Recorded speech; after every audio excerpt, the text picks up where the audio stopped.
standing and waiting while your water heats up. My friends at Navien have your solution.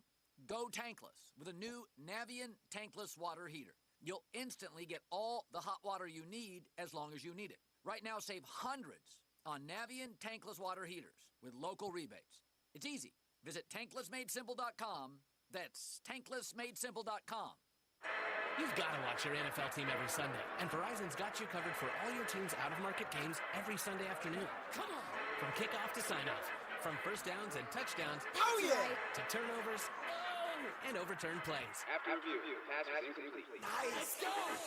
This season, win every Sunday with Verizon. Get a great deal on NFL Sunday Ticket from YouTube and YouTube TV, and a new phone. Excludes digital-only games. Terms and quotas apply. Were you uninvited to game night? Do you play board games with the ferocious intensity of an iron-fisted oligarch? Have friends left game night asking, how do you sleep at night? Then you should get a mattress from Mattress Firm. They can help anyone sleep. Head to Mattress Firm's best sale of the year, the Labor Day sale. Save up to $700 on select Tempur-Pedic adjustable mattress sets and get a $300 instant gift. Get matched at Mattress Firm. Sleep at night. Restrictions apply. See store or website for details. We are real sports talk. Sports 56 WHBQ. Available on your radio dial at 560 AM and 98.5 FM, as well as around the world online at sports56whbq.com. Take us with you everywhere by downloading the Sports 56 app. And at home, just say, Alexa, play Sports 56. Wherever you are, stay tuned in to real sports talk. Sports 56 and 98.5 FM. We are Sports 56 WHBQ and on your 253 Indianapolis, Flynn Broadcasting Stations. It's time to get up and get your day started. Morant. Oh!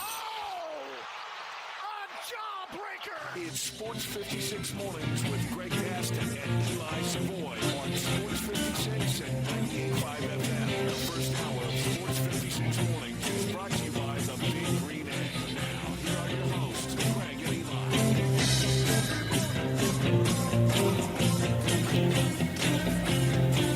Happy Friday, everybody. Welcome in. Should be a great weekend as college football is upon us. A limited schedule in week 0, but there will be games played. High school football, a couple of games last night, but it begins in earnest tonight. So Pigskin is here, and we are excited about that. We welcome you in to Sports 56 Mornings on this Friday, August 23rd, 2024. Greg Gaston, Eli Savoy, Zach Boyd with you, broadcasting live from the Family Leisure Studios. Family Leisure, the world's biggest spa sale, continues. It's where family and fun come together. All kinds of great things going on at Family Leisure, including all the sales on the spas, the cold plunges, the swim spas, everything. If you're looking for a spa, they have it for you, including stock hot tubs ready for delivery, 2120 Whitten Road, just north of I-40. And the first hour of the program is brought to you by the Big Green Egg. There'll be some tailgating going on tonight, maybe some folks barbecuing on their Big Green Egg. Currently it's 70 degrees. It will get up to 93 today. And then tonight, for football, you're looking at clear skies with a low of 70. The weekend looks to be pretty nice. Temperatures, though, creeping up into the mid to upper 90s. And that is to be expected this time of the year. Coming up on the show, we're busy, especially early in the show. In about 10 minutes or so, Brian Callahan scheduled to join us. He's the head coach of the Tennessee Titans. They get set for their final preseason game tomorrow night in New Orleans against the Saints. We'll talk about the prospects from the first-year head coach. John Varlas at around 7:30 will join us, as he does every Friday, to talk plenty of prep football. Then at 8:05, the head football coach of Arkansas State, Butch Jones, will join us on the program. Later on, we have 10 in a row, the game show that has swept the nation. Big day yesterday over at Simmons Bank Liberty Stadium. We'll talk about that. Also, new AD at the University of Memphis, Ed Scott, has made a couple of hirings for his administration. We'll go over that. We got some Major League Baseball news to get to. Aaron Judge goes deep again. NFL preseason final week, 2 games last night. And some forecasts for the Memphis Grizzlies from ESPN, and they're not real good. We will get to that a little bit later on in the show as well. We'll take your calls and texts on the Sissy's Log Cabin listener lines at 901-360-8255. Good morning. Good morning. How are you? Happy Friday. Yeah, happy Friday to you. I know football started for you last night with the call of the opener for Christian Brothers. We'll get to that when John joins us, but an easy win for the Brothers boys, 41-0 over White Station. But Eli starting his 22nd year. So, again, congratulations. 22nd year on the call of Christian Brothers High School football. That's just nuts. 22 years you've been doing that. So I mentioned yesterday they had a groundbreaking ceremony, which is kind of strange because they broke ground quite a while ago with the renovations at Simmons Bank Liberty Stadium. But this was a big to-do. They had a tent on the field and a lot of dignitaries that were on hand. From the university, Dr. Bill Hargrave, the president, Dr. Ed Scott, the new athletics director, Richard Smith from FedEx was there, Ryan Silverfield, Tigers football coach, and a who's who, if you will, of Memphis dignitaries. And it was very nice to have and listen to what they had to say about the future of that stadium, the school, as far as the athletic department is concerned. And I had a chance to talk to Ed Scott, who's going to be with us. One of these days will be on with us on the show. He mentioned that to me right away as soon as I met him, and he was a delight. I didn't know a lot about Ed other than he had a nice resume, and he came from Virginia and was highly recommended by a lot of people. He blew me away. I cannot wait to have him on the air and have you folks hear him and his vision for the university. But it was really nice. Again, Richard Smith and what the Smith family has done. And in the shadows, you see the big hole in the stadium. And Wolo was the MC, and he made a reference to that, which was kind of funny. But the funniest thing was, as Wolo was getting ready to introduce the dignitaries, the loudspeaker had music blasting, and they were trying to get the music off. And so the music finally went off, and then Wolo makes a joke about, well, I guess that means it's time for me to speak. He starts to talk, and all of a sudden, the music blares again, and it's Dude Looks Like a Lady. Good song.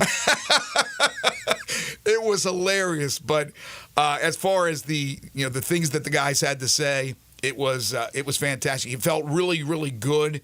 I'm sure if you are associated with the university as an alum or as a backer financially in this city, including the folks from FedEx like Richard Smith. So a good day, good hour and a half, although very hot there on the turf. It's certainly exciting. It's going to be great when all of that is done to see what the new stadium looks like, but it's going to be fantastic. And certainly the Smith family can never possibly say enough good things about what Fred and that family and FedEx and everything has done for the University of Memphis, for the city, for everything around here. There will be no way for this city and that university ever to possibly thank them. You're absolutely right. Had a chance to also talk to a couple of the architects who met the media and talked about what's going on exactly as cranes were moving around while this ceremony was going on. But they are right on schedule. Phase 2 is going to take several years. Now, Phase 3, and I saw the renderings for that, which will enhance everything, that's hopefully going to happen. And it's scheduled to happen, but there's a lot of money that needs to be raised for that. There are some people, not in the administration, not the big dignitaries, but some other people that were talking to me, and they were questioning whether or not they'll get to Phase 3. I mean, it's going to be beautiful, even if they, let's say, don't get to Phase 3 and only have Phase 2 done. It's going to be a whole different deal. But if they can get to Phase 3, it really enhances other things. But it's very important because part of Phase 3 is that tunnel.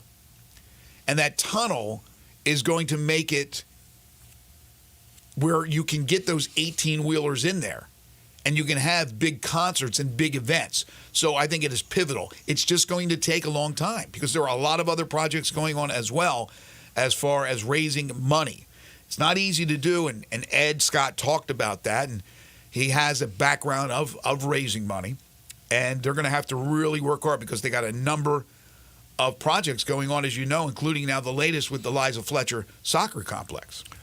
Yeah, there's just a lot of money that has to be raised overall when you're with the idea of the revenue sharing that's going to be coming in, with the projects they've got going on. Obviously, you're still asking people to help with NIL money. You're asking for a lot of money in a lot of different directions, and there's just not. That's not easy to do at the University of Memphis. They don't have the endless supply of big donors that some of these other schools have, and it makes it challenging to try and figure out and prioritize. Okay, where do we? If we've got this money, what's the best way to use that money? And then then we get this money. Okay, where do we need to prioritize that? So it's again for Ed Scott, this is a huge challenge to walk into that position at this time. It's as challenging as you can ever possibly imagine with all of the things that are happening in the world of college athletics. Well, of course, he will not be doing it alone. And yesterday, literally an hour after we wrapped up our show, it was announced that Ed had hired two to his administration. He still has to hire one or two more. But two names. One gentleman I'm not familiar with, Terrence Lally, who becomes now the Senior Associate Athletic Director of Integrated Communications and the Chief of Staff. The Jeff Crane position, Deputy AD, is going to be split between two people. One being Terrence Lally, who was at Morgan State. Ed Scott was at Morgan State. Ed calls him his most dependable confidant. This is his right-hand man. This is a guy he's worked with at a couple of stops and is very familiar with, and told Terrence if he ever gets that AD job that he was seeking, he was going to be a part of his administration. So Terrence Lally, again, we'll get to meet him and learn all about him, but I'm not going to sit here and say I know him. I don't. Tim Duncan, I know, and a lot of people know Tim Duncan, former Memphis Tiger basketball player, whose name had come up in the original search for the AD. He was at the University of New Orleans for the last 5 years. And the knock on Tim was he didn't have that football background, which made it tough to hire somebody without that background. And it made sense. So now he comes and works with Ed, gets a chance to work with Ed. He's ecstatic about it. And I know Parthu Pajai contacted him yesterday, and he wrote about that. I did try to effort to get Tim Duncan on. Wasn't able to get him on today. Hopefully we'll get him on soon. But he will become the Senior Deputy Athletics Director, and he will concentrate on basketball. Again, he'll be learning the whole football for the future. If Tim's able to get down the road an AD job somewhere, he'll now be more qualified overall with football background. But he will concentrate on basketball.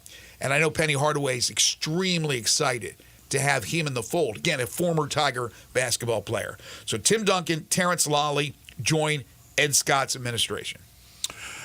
Yeah, Tim's a great guy, and certainly, I'm sure, extremely excited to be back here and now getting to work with Penny Hardaway, his former teammate.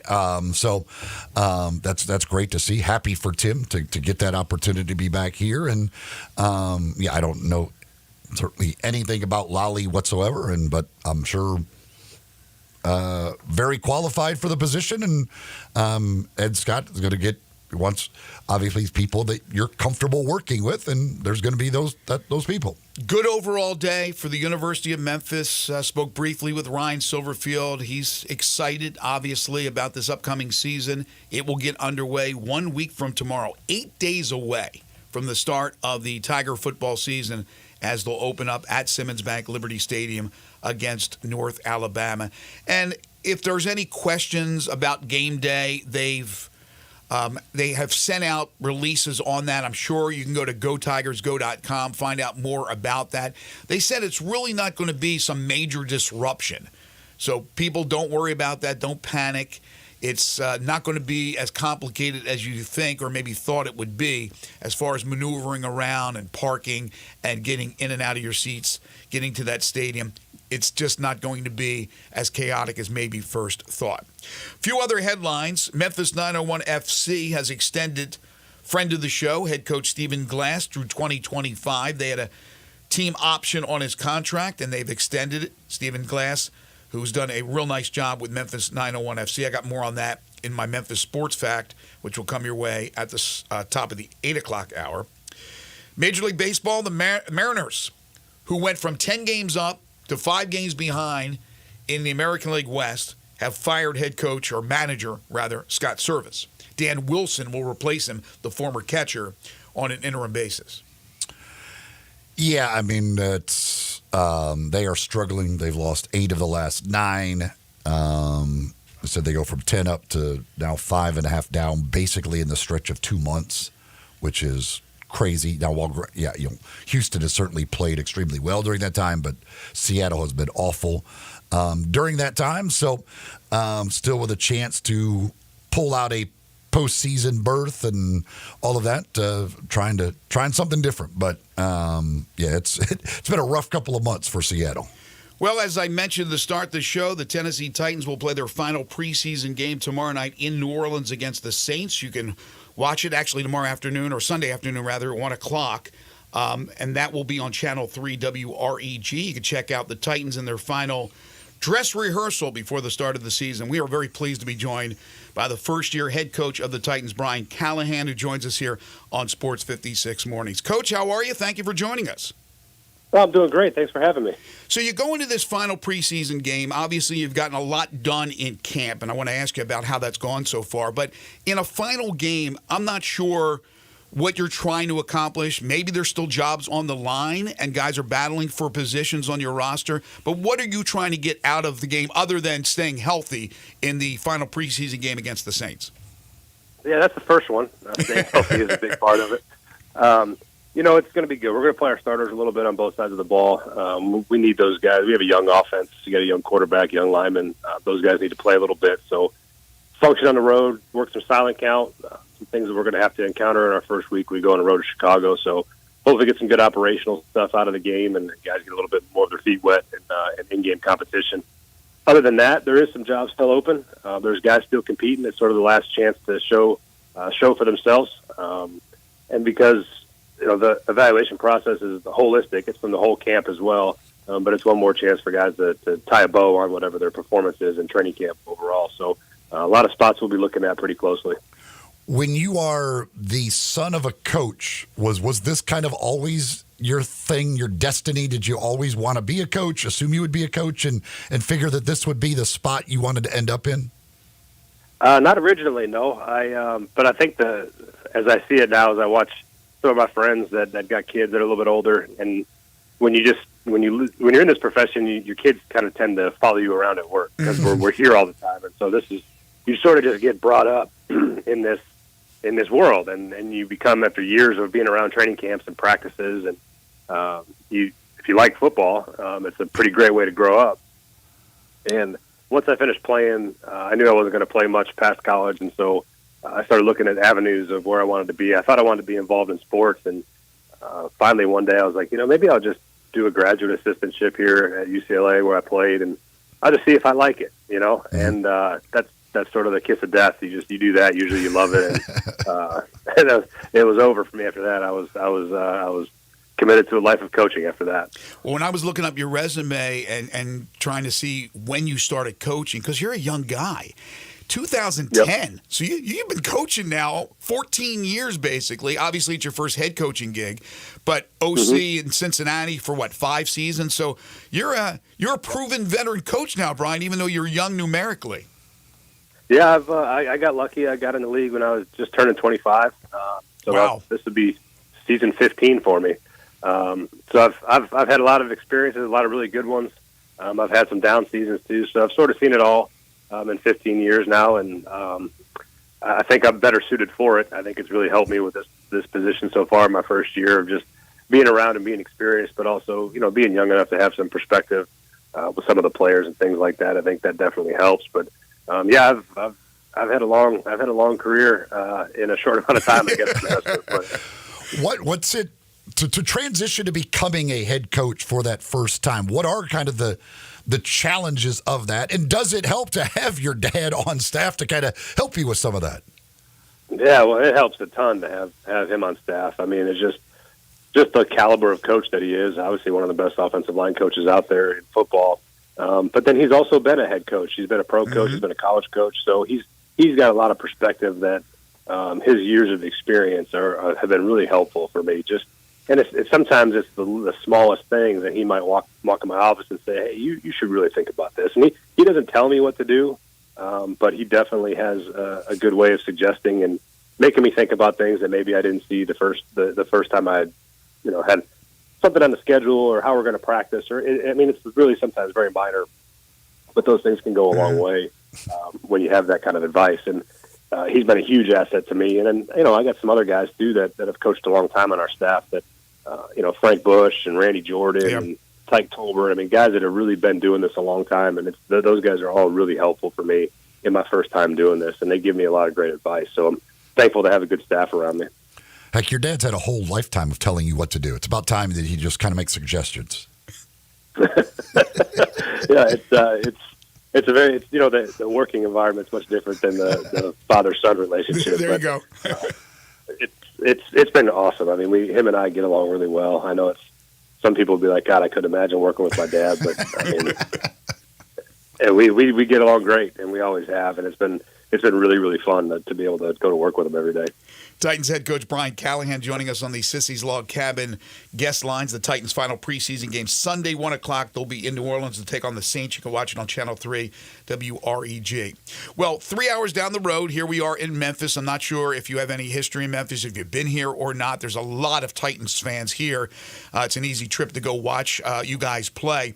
And, of course, we have an eye on a guy named Tony Pollard, who is a former Memphis Tigers star here in this city, a high school star. How is Tony doing the transition from playing with Dallas? Now he's a part of your offense. What's it like to have Tony? He's incredible. He's both as a player and a person, and that's one of the things that when we signed him in free agency we were most excited about is he's got a really unique skill set for a running back, and that he can play sort of all over the formation. He can line up and run routes as good as any receiver. He catches the ball really naturally. He runs behind his pads, even for a guy that's not a huge stature guy. He runs hard. He plays big. He's probably one of the guys that I'm most excited about seeing once this regular season starts. And, I know he had a down year in Dallas coming off an injury, but everything about what we've seen so far is what I would hoped that he was going to be. He's explosive. He's dynamic. And you saw a little bit of it in the preseason game against San Francisco when he played, but really, really excited about what he can bring to this football team because he can score touchdowns, and we want as many of those guys as we can possibly find. And he's just so unique. I mean, I've not been around too many running backs that can do all three phases of the position at a level that he does it. And when I say that, I mean the receiving portion, the pass protection portion, and then running the ball. So he's about as good an all-around back, I think, that you can find. And I'm thrilled to death that he plays for us. You've been around and worked with some great quarterbacks, most recently Joe Burrow. You got the beat. You're in Cincinnati for the development of him as he came in there. Will Levis, what do you like about him? What's kind of the next step for him in his development as he goes into year number 2? Yeah, I love everything Will's done so far, and one of our there's certain things you look for in quarterbacks that you can't coach, and one of them is toughness. And Will has demonstrated some incredible toughness over his handful of games he played last year in his college career.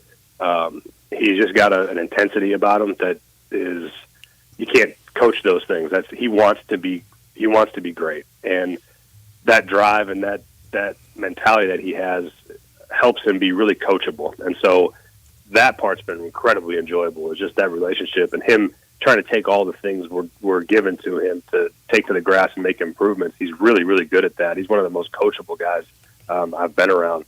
And I think that's going to serve him well because we've worked on a lot of things, his footwork, the timing in the passing game, the accuracy that we're looking for, the decision-making process, and all of those things have been really, really good in training camp. And then he has the obvious physical talent. I mean, he can throw the ball all over the field, down the field, to the sideline. He's got the requisite arm talent that I think most people saw last year with some glimpses of it. And I think the goal of this training camp was to find a way to make him a more consistent down-to-down quarterback. And I think so far that's been a really cool process to be a part of. And I was lucky with Joe Burrow that I got to see Joe as a rookie.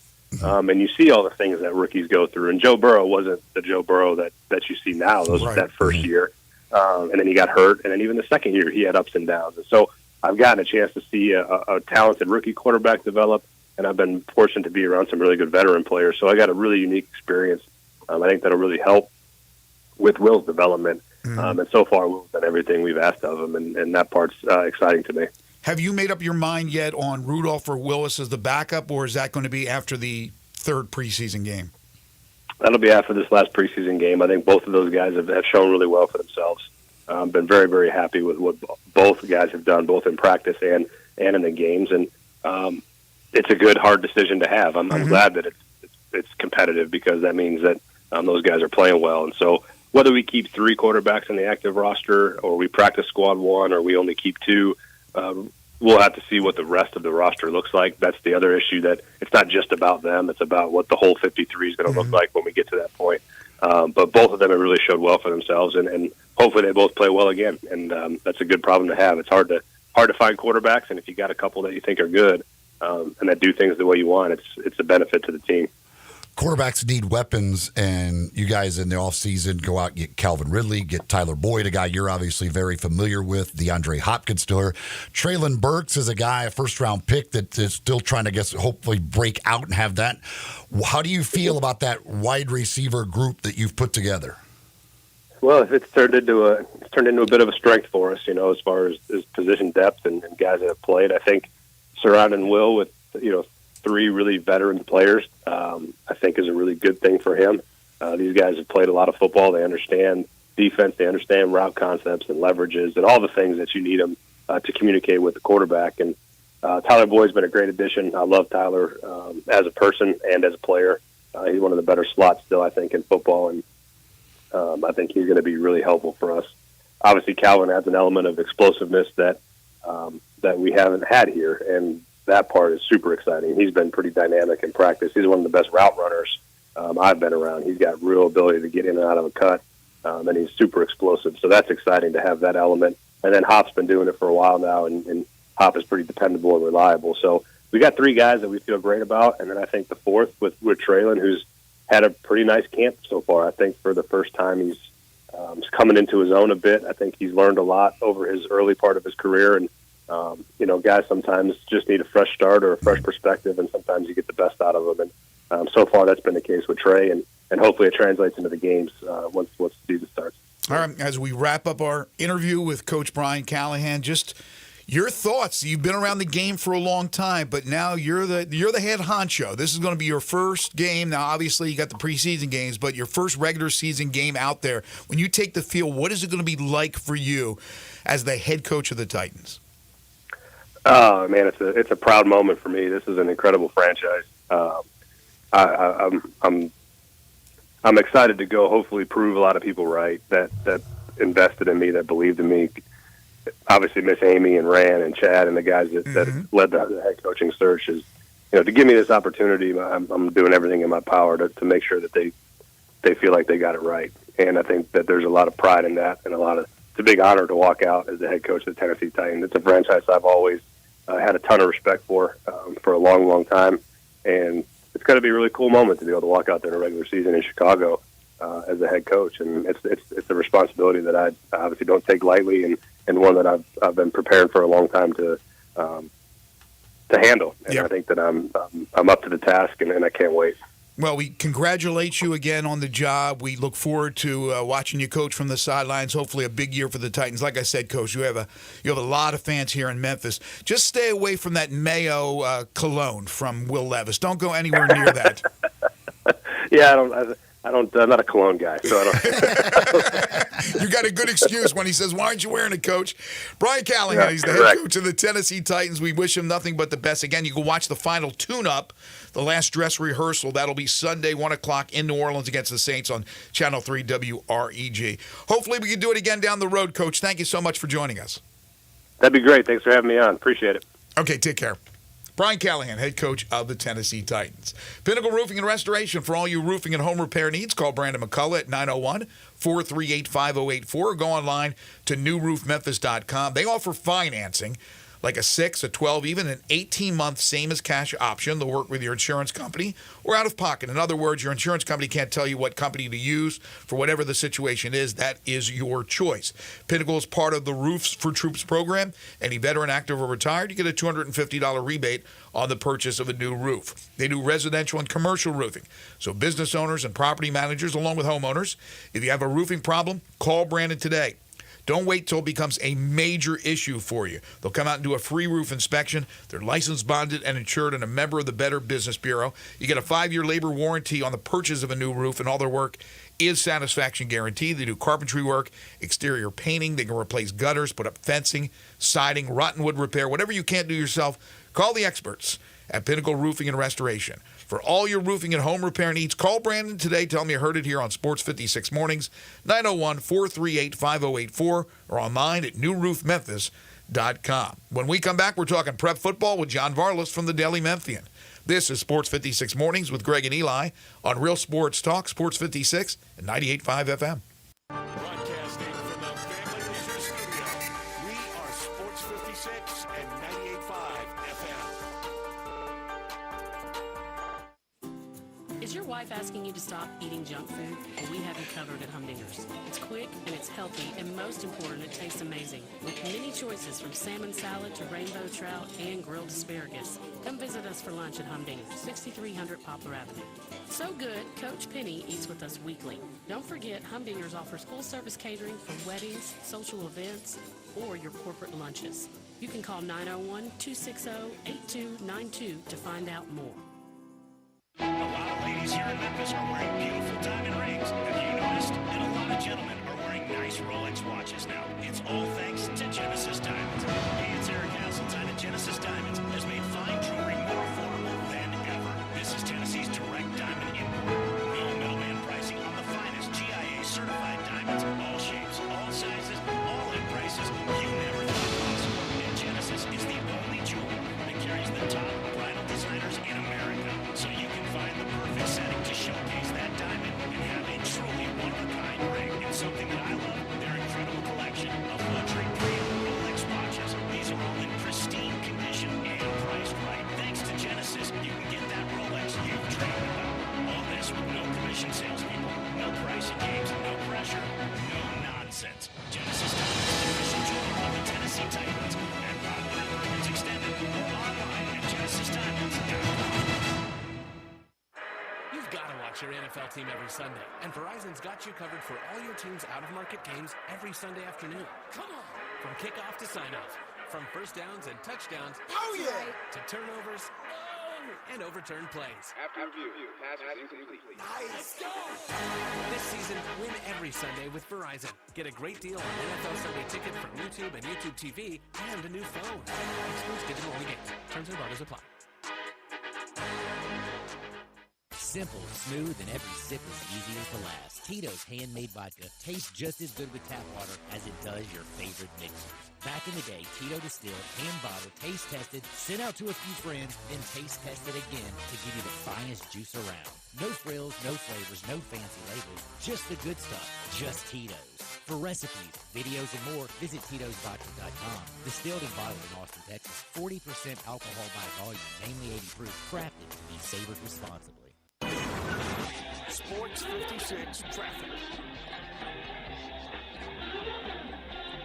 Good morning. They're still in here working this accident. Had some injuries on Sam Cooper right at Perkins. It's got a little bit slow in both directions over here on Sam Cooper at Perkins. So be aware of that. Slow down. Traffic's building now on 385 Billmores Parkway headed towards 240. Weimer's Jewelry, 7525 Highway 64 is your full-service, family-owned jewelry store right here in the Memphis area. Go by and see them this weekend. Save a lot of money by shopping local at Weimer's Jewelry. I'm Commander Chuck with your on-time traffic.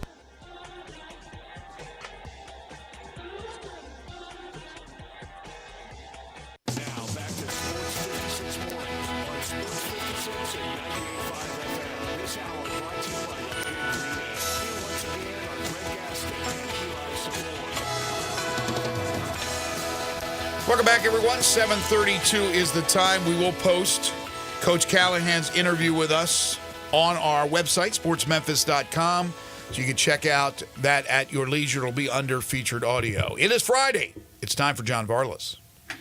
It's time for Greg and Eli's weekly visit with John Varlas of the Daily Memphian. On John's prep sports coverage and much more at dailymemphian.com. John is brought to you by Shoot 360 Memphis, where the pros and preps go to get their shot on. Shoot 360 Memphis. Now here's John Varlas with Greg and Eli. He is the award-winning Daily Memphian prep reporter, but so much more. He's John Varlas. You can follow him on Twitter at John Varlas. He joins us each and every Friday. Hello, John.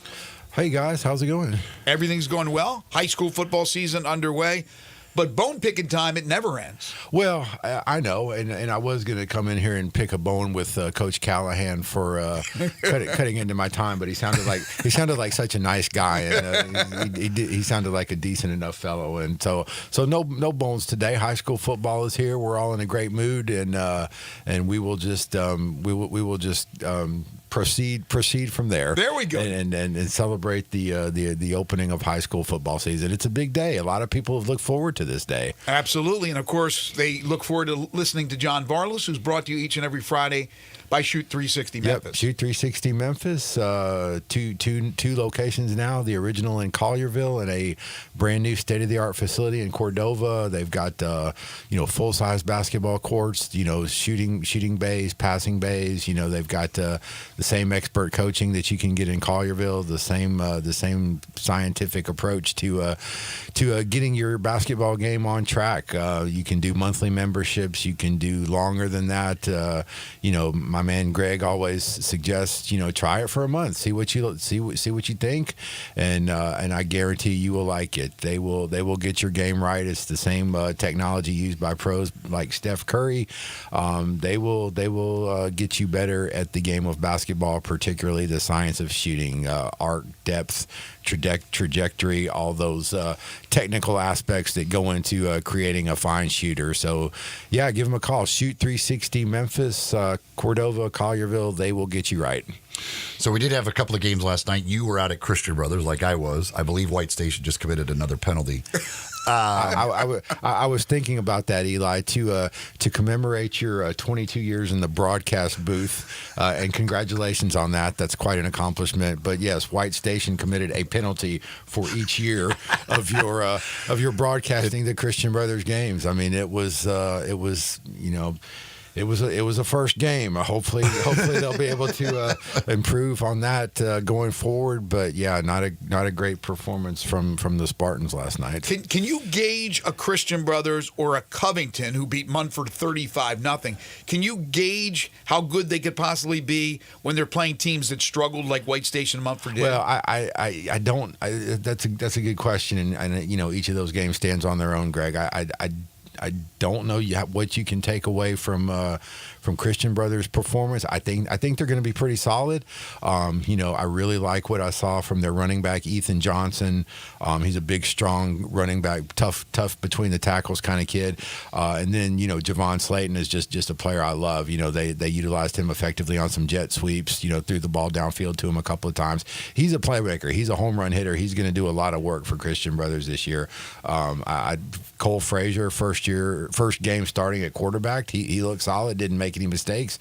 Managed the game well. Made the plays he needed to play. So, and obviously their defense was outstanding, and White Station certainly contributed to that by not being as prepared as they might have been. So yeah, I think Christian Brothers are going to be okay going forward. Certainly they'll have a better test next week against Sheffield and Mr. Football Rodarius Jackson.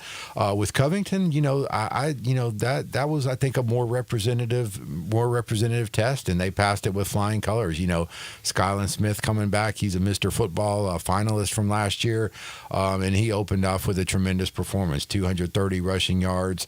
He scored all their touchdowns. touchdowns. He ran for 4. He caught a 19-yard pass from Walker Davis, who was making his first start at quarterback. And I think Covington's going to be really, really, really good, like they always are. And I think that performance was indicative of what they're capable of last night. Your Dandy Dozen out. We knew Houston was number 1. You had already told us about that. I spilled the beans on that one, didn't I? They've got Briarcrest. Number 2, Bartlett gets MUS to start the season. When putting together a preseason Dandy Dozen for high school, how difficult is that? It's difficult. I mean, some years it's more difficult than not, and the positions are more difficult than others. I mean, I don't think most neutral observers would argue that Houston probably is the favorite going in. From there you can certainly quibble the rest of the order. But to me, Eli, the hardest thing this year was after that first 3 or 4, your 8, your 9s, your 10s. There's a lot of teams with they're kind of similar profiles. They've got some good things coming back, but maybe also some question marks that they're going to have to work through. So that, to me, that's where the hard part of it comes in. I look at when kind of projecting this, I look at who's coming back. I was telling Zach before we came on the air, if your quarterback's coming back, that's a big plus in high school football. So those are the kind of the things I look at. But yeah, it's certainly not an exact science, and it's always fun to go back at the end of the year and see how wrong I was or how right I was, and if the case may be, and just see how it worked out. But yeah, I hope people check it out at dailymemphian.com. There's a lot of work that goes into that. That's not something that I just wake up and slap together like some of the other things I do. All right, let's take a look at some of these games, and if you have a particular game or just want a thought or two from John about the program, hit us up on the Sissy's Log Cabin listener lines by texting in your question or comment at 901-360-8255. We do have some huge games tonight. This one may not be one of the bigger games. Then again, who knows how good the game could be. But I bring it up because of the uniqueness of it. Middle College at Melrose. Melrose with the Twins coaching. Is that what it is? Yeah, it's the Twin. Melrose is actually playing East, and that game's going to be on. Oh, excuse me. Okay. That game's going to be Saturday at Howley Stadium. But yeah, it is a unique situation. Jarrett Morrow, they played at Melrose. They played under the legendary coach Tim Thompson.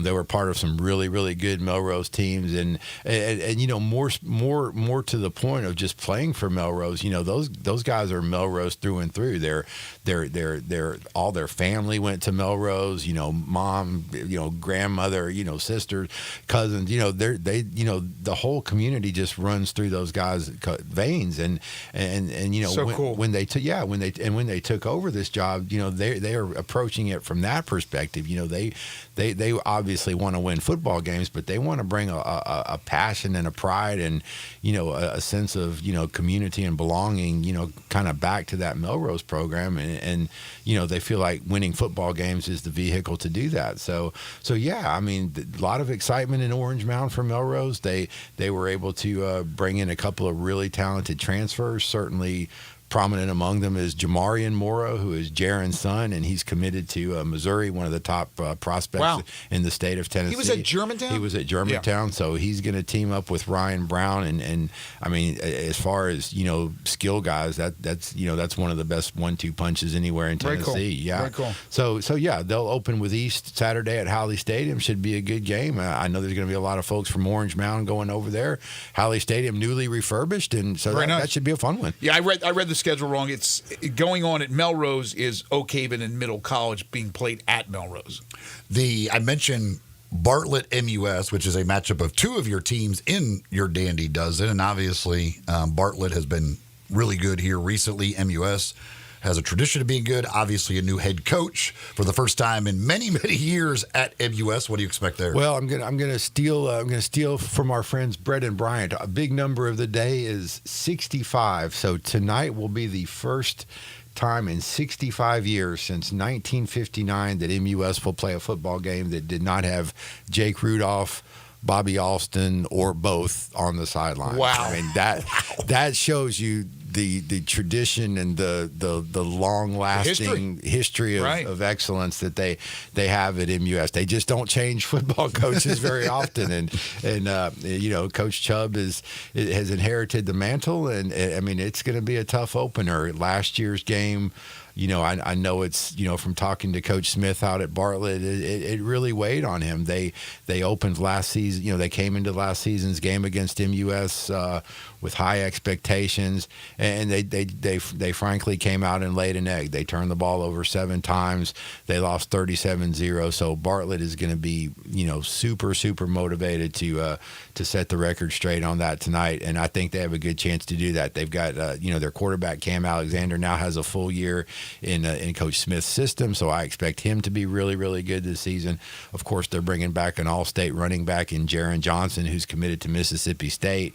The linebacker Austin Howard's also committed to Mississippi State. They've got a defensive back Chase Sutton, who's committed to Nevada, Las Vegas. So they've got a talented squad, and it's going to be a tough opener tonight for MUS, who unfortunately they graduated a lot of talent, and complicating that, they graduated a lot of two-way guys like Brandon Nicholson and Mekhi Shaw. So when you lose guys of that caliber, you're essentially losing 2 good players. Mm-hmm. You lose Brandon Nicholson, you're losing a great wide receiver and a great defensive back. So it's going to be, it's going to be tough for MUS tonight. It's going to be a big challenge.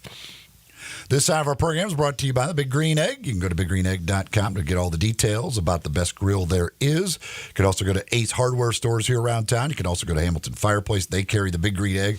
All the egg accessories. There's 7 different sizes of the egg to choose from. All the different egg accessories, including their sauces and rubs and everything you need. The charcoal, all the stuff that you need.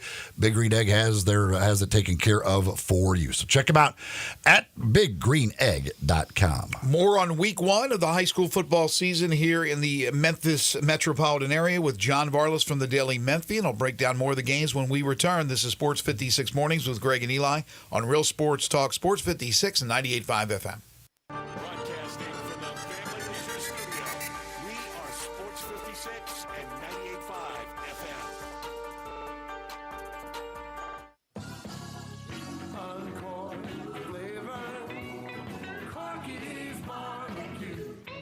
Hi, this is Jimmy Stovall with Corky's Barbecue.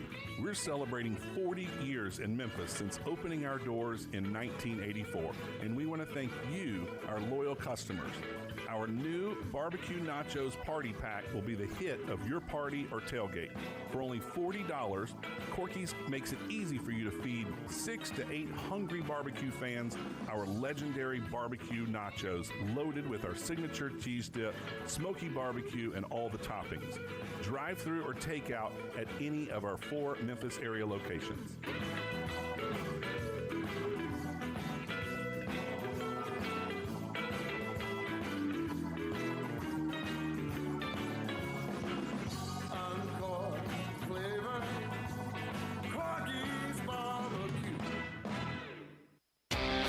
Visit Frontier Western Store today for new shirts and boots. Frontier is your top Carhartt store in the Mid-South. There's thousands of in-stock shirts and jeans. They have the classic K87 pocket tee in every color they make, including new ones just released. Available small to 4X. Want new jeans? Frontier has you covered with super tough work in them by Carhartt. And you've got to check out their selection of Ariat jeans for men, women, and children. You'll love how easy it is to find the size and style you need. Have you seen Frontier's remodeled world-famous boot showroom? It continues to expand. New styles by Ariat just arrived, plus plenty of in-stock proven classics too. Whether you need work or dress boots, trust that Frontier's the place to come. See thousands of pairs of Ariat boots and thousands more by Dan Post, Corral, Durango, Rocky, Twisted X, and others. And Frontier's pricing is lower than online and chain stores, so you know just the local shop to visit. Frontier Western Store, 5880 Goodman Road in Olive Branch, and on the web at frontierwesternstore.com. Locally owned and operated since 1967. Drive like a pro and support a great cause during the sales drive at Landers Ford in Collierville. Landers Sport South in South Haven and Landers Sport North in Covington. We've provided over 100 new Fords to be driven by the pros at the FedEx St. Jude Championship. Now they're all being sold with demo prices. That's right. Over 100 new Fords driven by the pros are being sold with demo pricing below market value. A portion of the proceeds go directly to the St. Jude's Children's Research Hospital. This is a once-a-year opportunity to trade up and drive like a pro while supporting a great cause. Visit LandersMemphis.com. That's LandersMemphis.com. Or come see us at Landers Sport in Collierville, Landers Sport South in South Haven, or Landers Sport North in Covington. With our Landers Easy Pass, you can get top dollar for your trade-in to help you save even more. Don't miss your chance. Reserve your demo price new Ford driven by a pro at the FedEx St. Jude Championship and lock in low APR financing. Remember, if it doesn't say Landers, you paid too much. Hungry for that delicious smash burger flavor? Dyer's Cafe is the original smash burger since 1912 and still smashing burgers in Collierville's historic town square. Come out for their lunch specials Monday through Friday, 11 to 2. Ask about the world-famous split dog and authentic Chicago or New York dog. Try the leaner side of Dyer's with a grilled chicken sandwich or freshly made salad. Also serving Lakes, Delta-raised catfish, Pasquale's tamales, and a customer favorite hand-breaded onion rings. Dyer's, serving world-famous burgers, dogs, and shakes in Collierville's historic town square.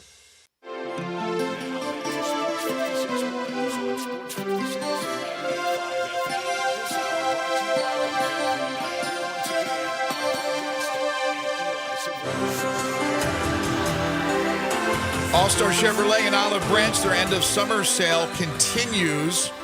Check out all their great vehicles, including some beautiful Silverados. They got 20 or 30 on the lot, marked down as much as 12%. You're going to save thousands. They got beautiful Tahoes as well. Law enforcement, all first responders, healthcare, teachers, military, college students, and graduates get an extra $500 bonus when you purchase a vehicle from All-Star Chevrolet in Olive Branch. And if you're looking for pre-owned vehicles, they have all the trucks, all the cars, like the Ram trucks, the Silverados, Audis and Hyundais and Palisades. Best week to get the most money on any vehicle is this week. If you want to sell it, you're going to make a lot of money off what you're selling. Bring it to All-Star Chevy in Olive Branch. Get a big check today. I would suggest you go down there and test drive a couple of those vehicles today. Don't miss All-Star Chevy's end of summer sale. It's going on right now in Olive Branch at All-Star Chevrolet. And online, you can check them out. All the great vehicles at allstarautogroup.com. All right, John, continuing this week one schedule, some other games of note. You have Lausanne hosting Mace. Yep, that's where the Daily Memphian team will be turning up, and that should be a fun one. Those are two of our better small school programs. Both of those start off ranked in the Dandy Dozen. Lausanne is number 5, Mace is number 12. It should be a good test for both teams. I'm really eager to see Mace. In particular, their offensive lineman, Charles Humphrey. He's a 6'7", 300-pound junior who's gotten some college attention already. Offers from Ole Miss, Memphis, Mississippi State, Oregon. I mean, he's a good one. They've got some really good skill guys. Cadence Nelson, Christopher Watson. Those guys can make plays. And a kind of really interesting story, too, with Mason, their quarterback. So they brought in a kid named Brody Whitaker, who was actually homeschooled last year. He began his career at Marshall Academy down in Mississippi, and then his family moved to Memphis last year, and he spent the year as a homeschool student, and now he's transferred into Mace for his senior season. So, he's got a potential to kind of be a difference maker for that program on offense. So I mean, it's going to be interesting to see what Mace brings to the table. They're always a contender in Class 1A. Lausanne, of course, is always a contender in Division 2A, the middle private school classification. Coach LeCastro and his staff's always doing a great job. They got Will Hudgens over there now coaching up the quarterbacks. I saw Coach Hudgens last night, and he's excited to be working with T.J. Jenkins, Lausanne's quarterback, who's back as a returning starter. Some good skill guys there at Lausanne. Maybe not as much depth as Coach LeCastro would like, so injuries are going to be a concern. I know injuries really got him at the tail end of last year. So, but if Lausanne can stay healthy, they're going to be competitive as always, and it's always a great atmosphere, lots of fun at Lausanne, and I'm looking forward to being there for that one. What about Houston Briarcrest? Well, I mean, there's your defending state champs there, and so much talent on that Houston team, Eli, and it's got to start with your secondary, where you've got you got, literally all 4 guys who are going to play college football somewhere. LaDedrick James, Andre Allen Jr., Derek Miller, DJ Miller, who missed half of last year for non-football related issues. He's back. And then Chase Manning, who is a really, really talented kid who started as a sophomore and missed all last season with an injury. All 4 of those dudes are incredible. I mean, that really, truly might be the best, position area of any unit in the state, that secondary. Chandler Day at quarterback, Selly Davis at running back. The secondary guys I mentioned are also going to, play the skill positions on offense. So, I mean, just a really, really talented, well-coached group. I think Briarcrest is going to be considerably better this year. I like what Coach Massey's doing. He's building that program up and bringing in some talent. So I do think they're going to be better this year, but it's going to be a tough challenge for Briarcrest tonight as they make that short drive over to Landers Field to open against the champs. Germantown opens up with Raleigh Egypt. I remember Germantown last year getting off to that amazing start. Yeah. Are they expected to be once again formidable? Well, they're certainly going to push for a playoff spot in that super competitive Region 8 6A. The issue with Germantown is they just lost so much talent, Greg. They graduated so many guys. They're only bringing back 1 defensive starter. That's Yasir Muhammad, the defensive back who's committed to UNLV, and he's a really good one. But the other 10 starters on defense are going to be new. They'll have a new starting quarterback, Makai Robbins, but he's got lots of potential. Just doesn't have the game experience. They lost their starting running back last year, who was so good, BJ Blake. But again, Larry Johnson saw time as a freshman last year on a loaded team. He's got potential, just doesn't have a lot of game experience. So that's the thing. I mean, there's talent at Germantown, clearly, and Gene Robinson and his staff, do a tremendous job as always too. They just need to get these guys some game experience, some reps, and some live action. I think ultimately Germantown's going to be competitive this year. It's just going to be a process as they get these young guys up to speed. And somebody on the text line asked about Overton. Well, Overton's going to open up against Arlington tonight. It's going to be a tough one for Overton. The kid who is arguably their best player, Gary Greer, has transferred to Southwind to help bolster their wide receiver core. And they've lost some other key guys over there at Overton. So that's going to be it's going to be interesting to see what Overton brings. Certainly they have a chance to compete for a playoff spot there in Region 8 5A with Southwind and Munford and Brighton and Central. They've got a chance to sneak in that 4th playoff spot. But they've like Germantown, they've got some young guys over there that they're going to have to get up to speed quickly. Somebody else asked about Lakeland, and I don't know how much you know about Lakeland. They still don't even have a senior class yet. So you're playing pretty shorthanded when you don't have a senior class in your school. They don't have a senior class, but they're building their program. They're building their program from the ground up, and they're doing it the right way. And I tell you, Lakeland's got a really, really talented quarterback over there, and we talked about how important the quarterback position is in high school football. So they've got some building blocks out there. So I expect Lakeland to be competitive in Region 8 3A. I really do. I think that's Sheffield's region to lose. They've won it 2 years in a row, and I think they have certainly the most talented team. But it definitely wouldn't surprise me to see Lakeland push for a playoff spot this year, and for a program that's really still taking baby steps. That would be an incredible accomplishment. If you could get in without a senior class. Exactly. That'd be impressive. Who's their coach out there?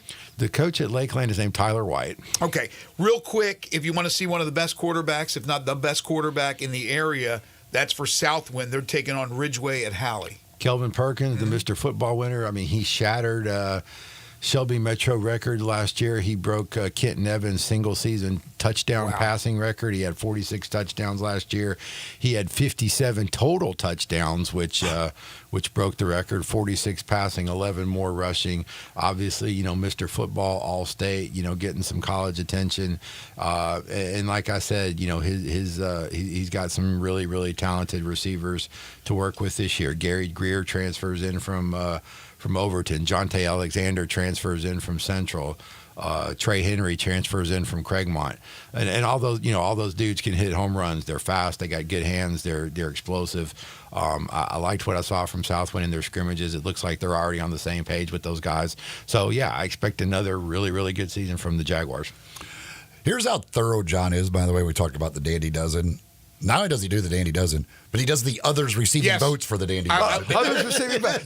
You saw that. He's like, does the honorable mention Dandy Dozen. So like just putting the dozen isn't enough. He's like, okay, I'll still give you these other teams as well. That's how thorough he is. Real quick, 15 seconds. Give us a couple of the others. Well, outside your Dandy Dozen. Sheffield, I mentioned they're going to be really good in 8-3A. Christian Brothers and Briarcrest, they've got a chance to get in there. Two teams that are going to play Saturday at the Whitehaven Classic, Whitehaven and also Central, Major Wright and Rodney Salisbury going head to head. Two great coaches. Two great coaches. Legends. Absolute gentlemen. Yeah. Two of the best to ever do it in this area. So, yeah, those are some of the – FACS, we talked about Thomas McDaniel. Mitch McDaniel, his brother. Is they're coming off their best season in several years at FACS, and it's going to be fun to see if they can kind of consolidate. So, yeah. It's going to be a great year. The others receiving votes was I felt bad because I used to do a top 15. It just took so long, so I brought it back to the Dandy Dozen. But then I felt bad because, so I'll just. So I was like 18. It took 15 was too much, so now I just do 18. So now I'll do 20. And all the others receiving votes, they're all votes from John. Yeah, let me say this once again. Varlas does this without a tightrope, everybody. This is all off the top of his head. All those kids' names. He doesn't have any papers in front of him. I don't know how he does it. He has all these guys ingrained in his brain each and every year. It can get confusing to me, but not to Mr. Varlas. Make sure to follow John on Twitter at John Varlas.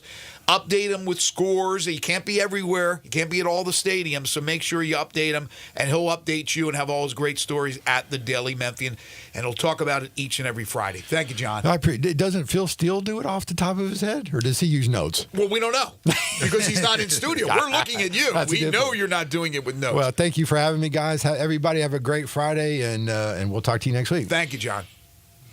Genesis Diamonds. If you're looking for that special piece of jewelry, thinking about getting an engagement ring, well, the place to go, that's Genesis Diamonds. Great selection, great prices, great service.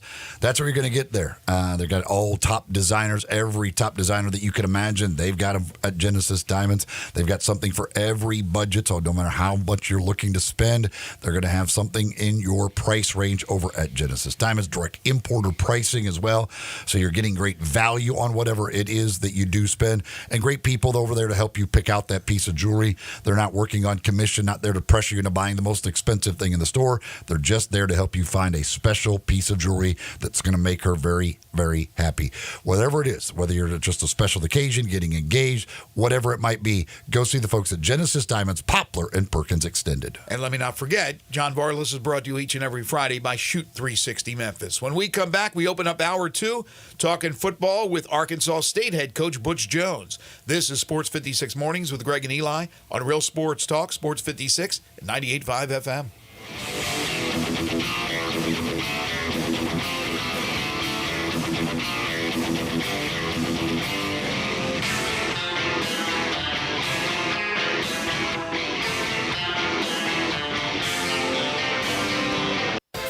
Cruiser styling packed with modern innovations, riders of all skill levels choose a Honda Rebel. Incredible motorcycles with a stripped-down style and a full package of features. Both the 300 and the 500 offer compact power inside a lightweight frame. Combined with a low slim seat, the Rebel is easy to start on. And with new colors for this year, they are impossible to ignore. Go to DeSoto Honda to check out the 2023 Honda Rebels. Cruisers with timeless style and performance to enjoy every second. Never use the street as a racetrack with the law with the owners of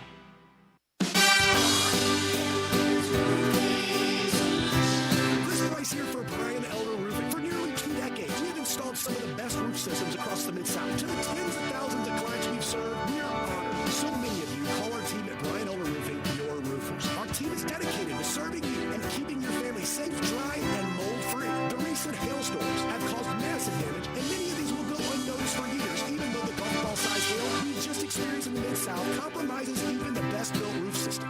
Whether we find damage or not, your photos are securely stored for future reference. Call Brian Elder Roofing today for a total evaluation of your entire roof system free. We will not try to sell you a roof if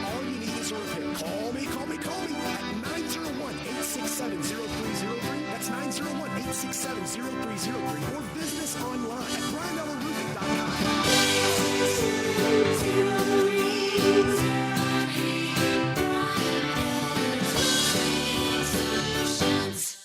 Family Leisure is having the world's biggest spa setting. It's happening right now. You can save thousands on in-stock hot tubs that are ready to be delivered. Family Leisure has spas that start at just $28.99. You know those cold plunges? You can get one for yourself starting at $39.99.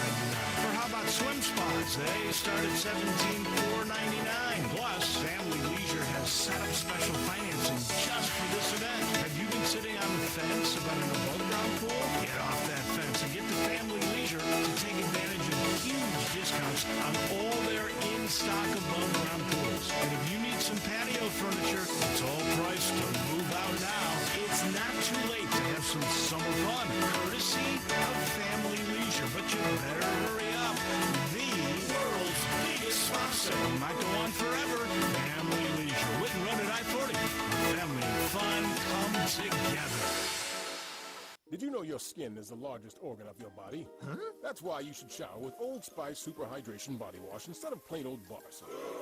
Love your skin by super hydrating it with vitamin B3 and glorious notes of vanilla and shea. Did you know that my super hydrated skin is the second largest organ of my body? The first is my heart. Old Spice. Men have skin too. Old Spice Super Hydration Body Wash. 24/7 renewing moisture. With daily use. Hello, sports fans out there. Walker Taylor here with the Germantown and Collierville Commissary. We just celebrated our 43rd year in business, and I would like to thank our fantastic customers and especially our loyal staff. Time has flown by. We now have a second location, Poplar and Houston Levy in Collierville. Catering is a specialty of ours. 50 to 5,000, no job too small, no job too big. Full service or self-service. We also have a party room in Collierville that is great for rehearsal dinners, business meetings, you name it, we'd love to have you. Also, our barbecue party packs start at $8.75 a person. Barbecue, beans, slaw, bun sauce, including serving utensils. Especially great for tailgating with football season coming up. The commissary restaurants also believe in giving back to the community. Possibly you have been approached by somebody selling a barbecue 6-pack coupon for fundraising. Cheerleading groups, church groups, anything to help a worthy cause. Holidays are near. Smoked hams and smoked turkeys will be on the pit before you know it. Come see us at Germantown and Collierville Commissary. Also check us out at commissarybarbecue.com. Listen each and every Sunday morning at 10 a.m. and join Ottawa Presbyterian Church for worship. Ottawa is a PCUSA church located in Midtown Memphis. We are Sports 56, WHBQ Memphis, and W253 Midtown Memphis. Flynn Broadcasting Stations. Sports 56 traffic. Good morning. MPD still trying to clean up this scene from earlier. Did have some injuries in this wreck here on Sam Cooper and Perkins. All they're doing now is filling out paperwork. But there's still some slow traffic at times through there, both east and westbound on Sam Cooper here at Perkins as they clean up this crash. It's building now on 40 westbound at Canada Road. Chambers Chapel has still got some traffic flow coming in from Fayette County into Shelby County here on 40 westbound. Again, right here at Canada Road. Weimer's Jewelry, 7525. Highway 64 is your full-service, family-owned jewelry store right here in the Memphis area. Go see them this weekend. I'm Commander Chuck with your on-time traffic. Now back to Sports 56 mornings on Sports 56 and 98.5 FM. This hour is brought to you by James Gaddis Jewelers. Diamonds are forever. Woo! Here once again, Greg Gaston and Eli Savoy. Welcome back, everyone. 8:05 the time, hour 2 here on Sports 56 Mornings. Greg Gaston, Eli Savoy, and Zach Boyd with you from the Family Leisure Studios. Coach Butch Jones joins us in just a moment. Quick check of the weather. Currently 75. It'll get up to 93 today. Sunshine. And then tonight, clear skies for high school football. 70 degrees for a low. The weekend looks to be bright and sunny with temperatures in the mid-90s. Second hour of the program is brought to you by our friends at James Gaddis Jewelers, 4900 Poplar between Mendenhall and St. Nick. On the web at GaddisJewelers.com, and each Monday and Friday they bring you the Memphis Sports Fact. Did you know Memphis 901 FC head coach Stephen Glass has had his contract option exercised by Memphis 901 FC, so he is under contract through the 25 season. He came to Memphis in 2023. Glass's first season, 901 FC finished in the top 4, made the playoffs for a 4th consecutive season. This year, they're tied for 2nd in the West. James Gaddis Jewelers, your bridal engagement and anniversary jeweler headquarters. Again, check them out at 4900 Poplar between Mendenhall and St. Nick, and on the web at GaddisJewelers.com. Without further ado, he's the head football coach of the Arkansas State Red Wolves. He's Coach Butch Jones, who you can follow on Twitter at Coach Butch Jones. He joins us now on Sports 56 Mornings. Butch, how are you? Good morning. Always a pleasure to talk football, and you guys are the best, and it's just really hard to believe right now in 1 week we're getting ready to kick this thing off. Was it a long summer, or did it go by quickly? What was it like for you? It was probably the shortest summer I've ever had, and I think that's a byproduct. If I'm sure you've talked to many coaches, the month of June was something that I don't think anyone in our profession really quite experienced with the different camps, the recruiting, the official visits. So I think it made that time go extremely fast. Very productive summer, I think, for us in our strength and conditioning program. But from a personal standpoint, it's probably the fastest July I've ever been a part of. When you get to this point in camp, and you said you're a week away basically from kicking it off, do you feel like every year, like, oh gosh, we're not ready, or do you feel like, okay, we are ready, and I feel I would just want to kick it off to see what happens? Well, I'm chuckling as you're asking that question, because I just mentioned to somebody here the other day, as this will be my 15th year as a head football coach, and right now the anxiety in terms of making sure your team is prepared mentally, physically, every situation that can arise. The first games are really the games of the unknowns because of the transfer portal, the different individuals they bring in, how your team's going to respond, what is truly your identity as a football team. As y'all know, we don't have any preseason games in college football, so those first games, so yes, times have not changed. You're making sure you're trying to have game day repetitions and practice, your toughness, that they're game ready. So all that goes into preparing for a first game. I know the goal in every conference is to get to the conference championship game and to win that conference championship game. You guys included with the Sun Belt in a very competitive Sun Belt conference. Get to the championship game and win the conference championship. But the cherry on the top now is the possibility. It's not a possibility. Somebody from the group of 5 will be in the 12-team playoff. That little extra, what does that mean for Arkansas State, schools that are in the so-called non-Power 5, to have that possibility? Maybe it's a long shot, but there's a possibility. Well, I think it adds to everything. It helps in recruiting. You can tell that you actually have an opportunity to be able to make it to the college football playoff. So there's a lot of excitement there, but also I think, it makes your administration, where is their philosophy? Because being in a group of 5 conference, now the scheduling comes into play. How are you setting your scheduling up? Do you play money games? Do you not play money games? So I think there's a lot of a philosophical point that goes into it. And a lot of it is based at our level, having done this at Central Michigan and Cincinnati a little bit, and then here, is really what's your scheduling like, particularly your non-conference schedule. With your offense, Jalen Rayner had a great year last year as a freshman back at quarterback. You've got a lot of starters returning on the offensive side of the ball. Do you feel good going into the season about where this offense is? Well, I like the way we progressed, and you're exactly right. Everything starts with our quarterback, Jalen Rayner. He was the freshman of the year in the Sun Belt. And, the biggest thing for us, particularly him, but our entire team, is we've talked all off season that we just can't be a year older. We have to be a year better. And I see that in Jalen. He no doubt, he's the face of our program. He's the leader of our program. We talk about being a CEO quarterback, and quarterbacks are problem solvers on and off the field. He's been able to do that for us. But the play of the quarterback is a byproduct of everyone around them. And right now, we have a lot of experience up front. However, we're having some injury bug has hit us a little bit, and I think that's just a long camp. So I think for us, our 22 on offense and defense, we feel can play with most people. It's going to be the competitive depth, and we'll know a little bit more as the season progresses in terms of that. But I am encouraged by what I see on a daily basis. Well, last year, as Eli just alluded to, you get going with Rayner once he gets in there as the starting quarterback. You end up going 4-4 in the conference. You make it to the Camellia Bowl. So a very good, solid season all around. You lose that bowl game 21-19 in a very competitive game. I'm getting to the point about the quarterback, and here it is, Butch. We see now in the NFL, these guys taken in the first round. Years ago, they used to wait. They used to be on the sideline. They would learn from the veteran, and then they would get their chance eventually. Now it's a rush to get those guys in to play right away. When camp came around last year, what was it like with Rayner? Because obviously he didn't start the first 2 games. Was he somebody that you were waiting on to kind of get his foot ready to play in college? Or was it that he just wasn't that good a player to start, and then all of a sudden, like gangbusters, he took over? I'm just curious how the started for Rayner.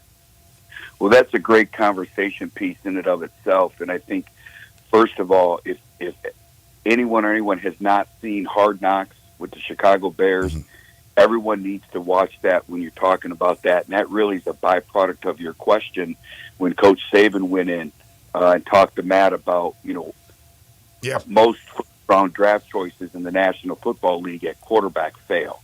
And why do they fail? And the expectations and their development gets put behind. And I spoke to our football team. A year ago at this time, Jalen Rayner was our third-string quarterback.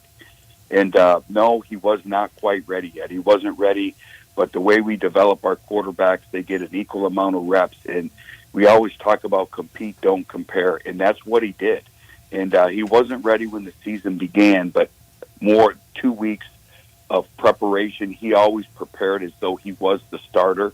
And so you're sitting there and you're 0-2. You should be very productive on offense. We weren't, and we're watching this kid in practice make plays, and we said, you know what? We're going to put the future of our program in his hands. We'll find a lot about that game. That was the game going in the Southern Miss, and that was really the game that really kind of changed the trajectory of our program and our season. So last year, you had Oklahoma. You're at Oklahoma over there. You talked about with the philosophy of scheduling and all that. You got to look at now. It's easier this year. Yeah, you're at Michigan and at Iowa State this year, but at least you get a couple of games before them. Do you like at least having a couple of games before you go take on those 2 big Power 4 schools? I do, but it's funny as I had the director of player scouting in here for the Green Bay Packers the other day, and we're sitting. He had worked for me at Tennessee, and we have our schedule up. And he looked at it. He said, "Coach, look at the beginning of your schedule." And, when you look at it, we open up next Saturday against Central Arkansas. I believe they're 7th in the country in FCS, and this is as talented a team as there is. They would challenge in our conference. And then you have to turn around and play an AAC team that you guys are familiar with, Memphis, in terms of Tulsa. And then you go back-to-back road games at the University of Michigan and Iowa State. And thank goodness we have a bye week after that.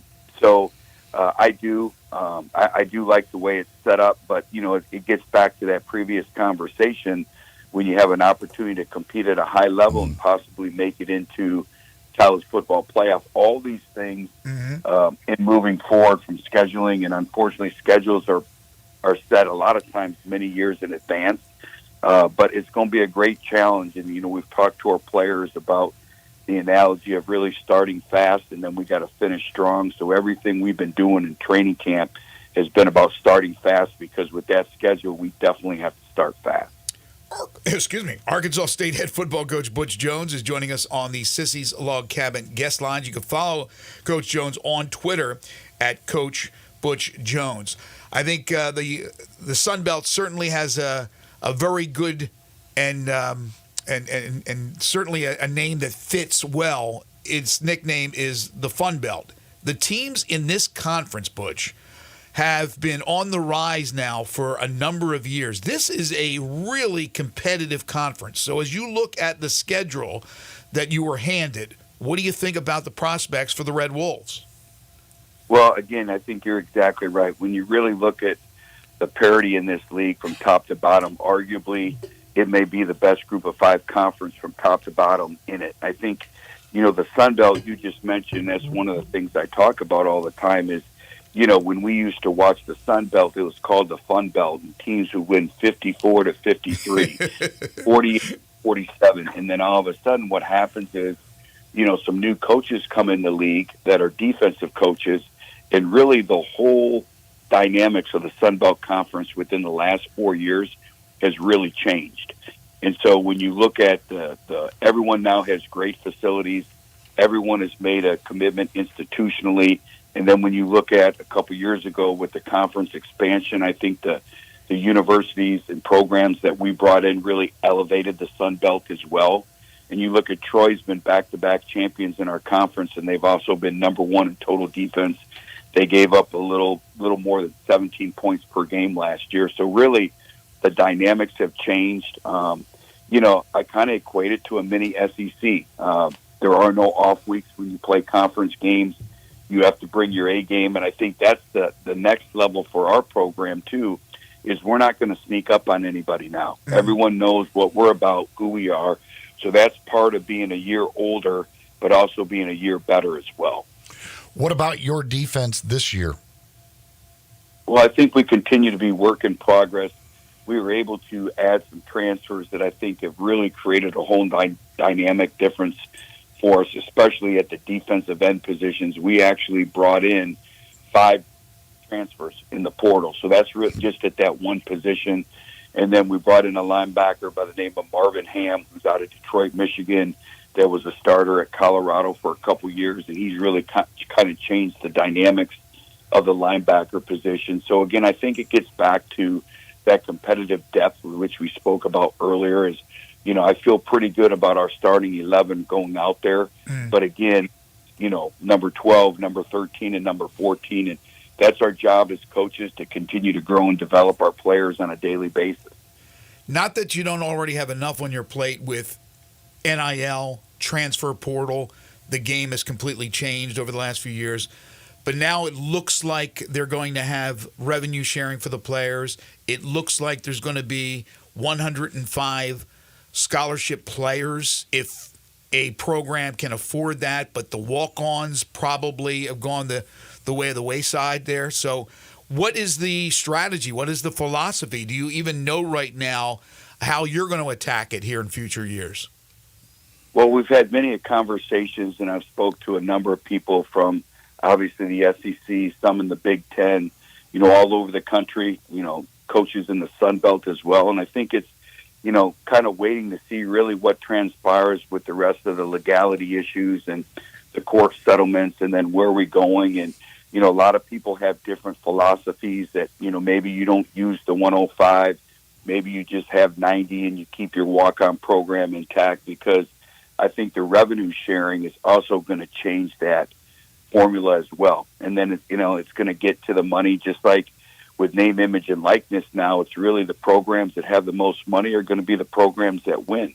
And you have to make the right decisions and who to bring into your programs and who's a fit for you. I think that's never been more important than what it is today, because you really got to research the love of the game. Why do they play the game? What are they in for it? But I'm all for the benefit of the player, but I think what we're going to see transpire here in the next 2 to 3 years, it will be monumental. I think it's going to shape the course of college football for many years to come. And so everyone's just kind of gathering information right now. There was a big symposium in Nashville with all the leaders in recruiting all over the country. So they gathered there and tried to talk strategy and see what other teams are doing. But I would say stay tuned, because I think in the next couple of years you have to be adjustable. You got to be adaptable. The ability to adjust is going to be critical as a football coach, because, we're going to be in some uncharted territories and waters that we've never been before. Well said, Coach. Boy, it has changed, hasn't it, since your first days of coaching to what you have to do now? My gosh, it's a whole different ball game. But Butch Jones will have Arkansas State ready to go on the 31st. That's a week from tomorrow, as they will play host to Central Arkansas in Jonesboro, and then Tulsa. So back-to-back home games to open the season before those tough games on the road at Michigan and Iowa State. We Always appreciate you coming on, Butch. We thank you so much. Rooting for you, and we'll talk to you down the road. You guys are the best. Have a great week, and Wolves up. Thank you now. Butch Jones, the head coach of the Red Wolves. And when I say go by the wayside with the walk-on program, I'm talking about, look, there's, like he said, he could have 90 scholarships and 15 walk-ons. But the quality of the walk-on players, and we've seen walk-on players, especially at the University of Memphis, turn into stars. And it's amazing the percentage that they've hit on with walk-ons, preferred walk-ons and things of that nature. But those players will look to go elsewhere where scholarships will be available. So the quality of even the walk-on player may not be like it used to be. And it would just be basically having a body.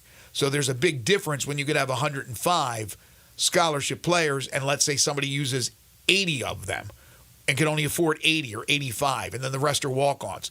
Well, you can see where the divide is getting bigger, that division between the quality of the athlete at one place compared to the others. And I'm not talking about just Ohio State and Alabama versus whoever, pick your poison from the group of five. I'm talking about within the group of five. Yeah, it's to be seen what schools can afford, what they can't afford, how they approach it.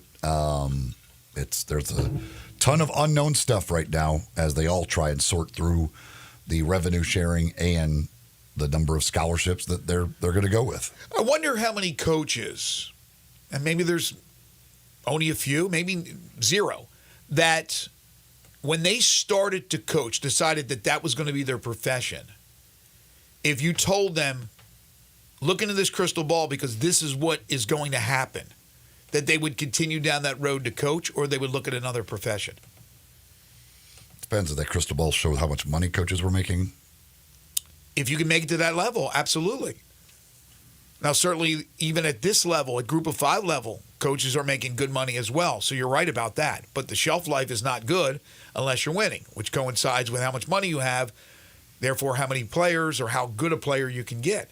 It all goes hand in hand. But who knew that you would have to deal with revenue sharing, the portal the way it is, a different roster basically every year, and then, of course, NIL money. Folks, Dinstall's, the best chocolates in the entire country. I'm not the only one that believes that. I've had folks from outside the Memphis area, from out of the state that have come to my home. They've tried Dinstall's. They've absolutely fallen in love with it. And who wouldn't? The great chocolates and candies they've been making for over 122 years. Right now, they have the Summer Sizzler Special this week, the pecan rolls. Soft affinity center. It's dipped in fresh, chewy caramel. It's rolled in crisp pecans. Buy one, get one free this weekend only at Dinstall's. Their Summer Sizzler Special, the pecan rolls. It's also the last 2 weeks for the chocolate-covered strawberries. So get them while you can. You know how people go nuts at Valentine's Day for the chocolate-covered strawberries. Well, you can get them right now, and probably not a mad rush to get them. But you only have 2 weeks. Take advantage of it at Dinstall's Fine Candies and Chocolates. 5 locations. They're in Collierville. They're in Germantown. They're in Laurelwood. That's Laurelwood in East Memphis. They're in downtown Memphis. They got a store right there in downtown Memphis, not far, hop, skip, and a jump from the Orpheum. And Pleasant View, where they have the factory, where they make the candies. It's Dinstall's Fine Candies and Chocolates for over 122 years. You're tuned in to Sports 56 Mornings with Greg and Eli on Real Sports Talk, Sports 56 and 98.5 FM. Be sure to follow us at Sports 56 WHBQ on Twitter, Facebook, Instagram, and YouTube to watch live video of our shows. Stay up to date with station events and have chances to win prizes. Don't miss out on anything that's going on. Follow us at Sports 56 WHBQ. So you need to sell your house? I have the solution. Call 901-406-1101. That's 901-406-1101. Call my buddy Bill and I buy houses. Any house, any area, as is. It's literally as simple as that. Just pick up your phone. Call 901-406-1101. That's 901-406-1101. Call my buddy Bill and I buy houses. Guaranteed to close in 5 days. If you need to sell your house fast, call Bill at 901-406-1101. That's Bill at I buy houses. Summer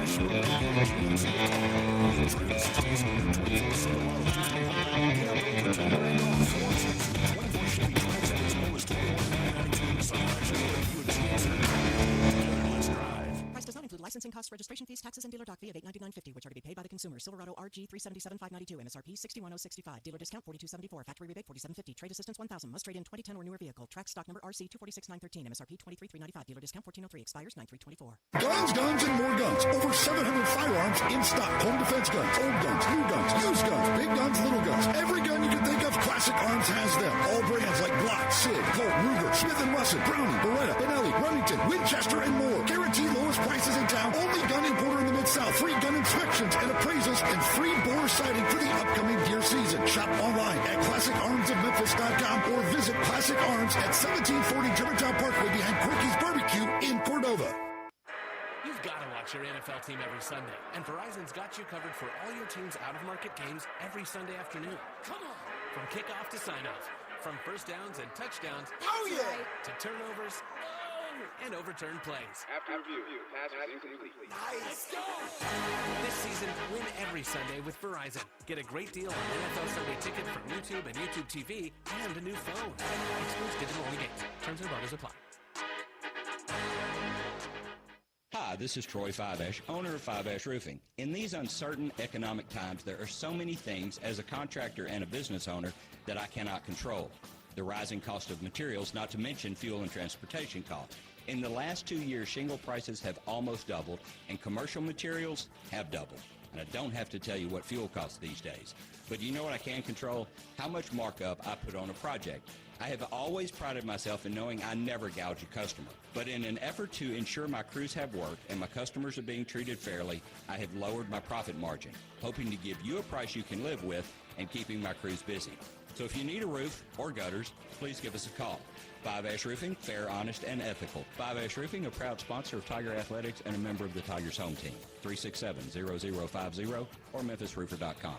367-0050 or MemphisRoofer.com.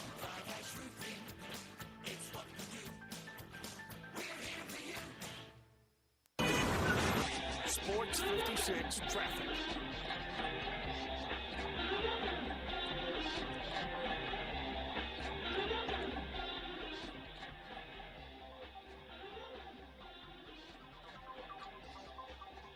On the increase now with that volume on 40 westbound from Germantown Parkway all the way to Sycamore View Road. Hey, Weimer's Jewelry right here in Memphis specializes in bridal ring purchases, and they have since 1984. Shop local, save a lot of money this weekend at Weimer's Jewelry, 7525 Highway 64. I'm Commander Chuck with your on-time traffic.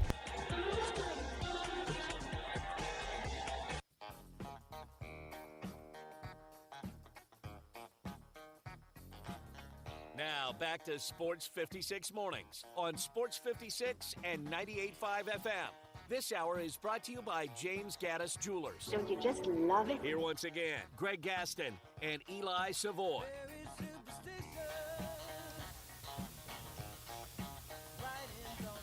Welcome back, everybody. I think Commander Chuck was laughing at something there when he gave that traffic update. Wonder what was so funny. What was so amusing to the commander? By the way, if you missed our interviews with Butch Jones and with Titans head coach Brian Callahan, we'll have them posted on the website for you so you can check it out under featured audio. Just go to the website, sportsmemphis.com. So from Major League Baseball, we mentioned that Scott Service was canned by the Seattle Mariners. Also last night, there were some really good pitching performances. Paul Skeens goes 6 innings, 9 strikeouts, gives up 2 hits, improves to 8-2. And I read where Paul Skeens is now not the favorite to win the National League the Rookie of the Year. The National League Rookie of the Year. Yeah, Jackson Merrill, I think, passed him in the odds. Now Pittsburgh saying they're not going to shut down Skeens may change that back, but I'm not sure what the current odds are. Yeah, Pirates won the game over the Reds last night by the score of 7-0. The Yankees one-hit Cleveland 6-0. And offensively, Aaron Judge hits another bomb. 48 home runs now for Aaron Judge. Again, I don't get it. I don't know why you even throw to the guy. I'm glad they do throw to him because I love watching him hit titanic tape measure shots. Skeens, by the way, minus 120, the favorite now again. So he's back to the favorite? Yeah. So that story got old real quick. But my point about Aaron Judge. He's good. No, but why throw to him? Why do you pitch to him? Well, 'cause they got other good guys in that lineup, and he's probably comes. I mean, Juan Soto's on base most of the time he comes up to bat. So, do you want to put somebody else on base? Well, you hopefully don't, and he doesn't burn you. But you're right. And then you're facing Stanton with two guys. Well, I've said that before as well. But right now, and Stanton hit a home run yesterday. Right now, I take my chances with anybody else but Judge, although Soto has a career high now of 36 home runs. Remember when Barry Bonds was doing his thing, they were walking Barry Bonds at times with the bases empty, right? They were just walking the guy. And you could have 2 outs in the inning, and Barry Bonds was being walked. They just knew that if he got anything in the wheelhouse, it was gone. And right now, that's the feeling with Aaron Judge. I don't know what his strikeout ratio is, but he strikes out, of course. All bombers do, but I don't think it's something crazy. It's not Dave Kingman, for goodness sakes. And right now, he is just on a torrid streak. He is red hot for the Yankees. NFL preseason, week 3, final week. We talked about the Titans game with the Saints on Sunday with Coach Brian Callahan. You have 2 games that were played last night. The Colts beat the Bengals 27-14. Now, Joe Burrow did not play whatsoever, as expected. Anthony Richardson did for the Colts. Had a touchdown, also threw a pick 6.